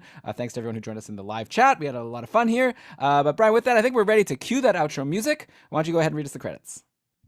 All right. This episode of the Keeping Karlsson Fantasy Hockey Podcast was presented by Dobber Hockey and powered by our patrons, including our super supporters, Flash, Christopher, Andrea, Tom, Jake, Derek, David, Rob, and Patty. Thank you all so much. And you can become a patron too over at patreon.com/keepingkarlsson. Get some extra perks from us. Thanks to our Cupful coordinator, Kevin A. Bear, and our team of co-commissioners for keeping the KKUPFL.com running smoothly as we hurtle towards the playoffs. Thanks to Shams Benamor for keeping the amazing stream of fantasy news rolling on our 3 essential Twitter accounts for fantasy hockey, at Game Day Lines, at Game Day News NHL, and at Game Day Goalies. Logo art by BrandonWeave.com. Outro music by Pat Roach. This episode was researched with help from Dobber Hockey, Frozen Tools, Dobber Prospects, Natural Stat Trick, Evolving Hockey, Cap Friendly, The Athletic, HockeyGoalies.org, Hockey Reference, Hockey Viz, Hockey Database, Elite Prospects, and NBC Sports Edge, and Yahoo. Great job as always, Brian. This was so much fun. Looking forward to hearing what Ben and Lewis have for us in our 2 short shifts episodes next week. And then talking to you next Sunday where we'll come up with another fun concept for our show. I can't wait, Elon. Until then, I hope everyone has a great fantasy week. And let's keep doing all we can to make sure that fantasy hockey is for everyone. Nice. All right. Great. Thanks, everyone, for joining. Thanks, Brian. Great talking to you. I gotta go. So bye. Sorry for that internet glitch midway through. Yeah, all good. I'll hold it against Dina.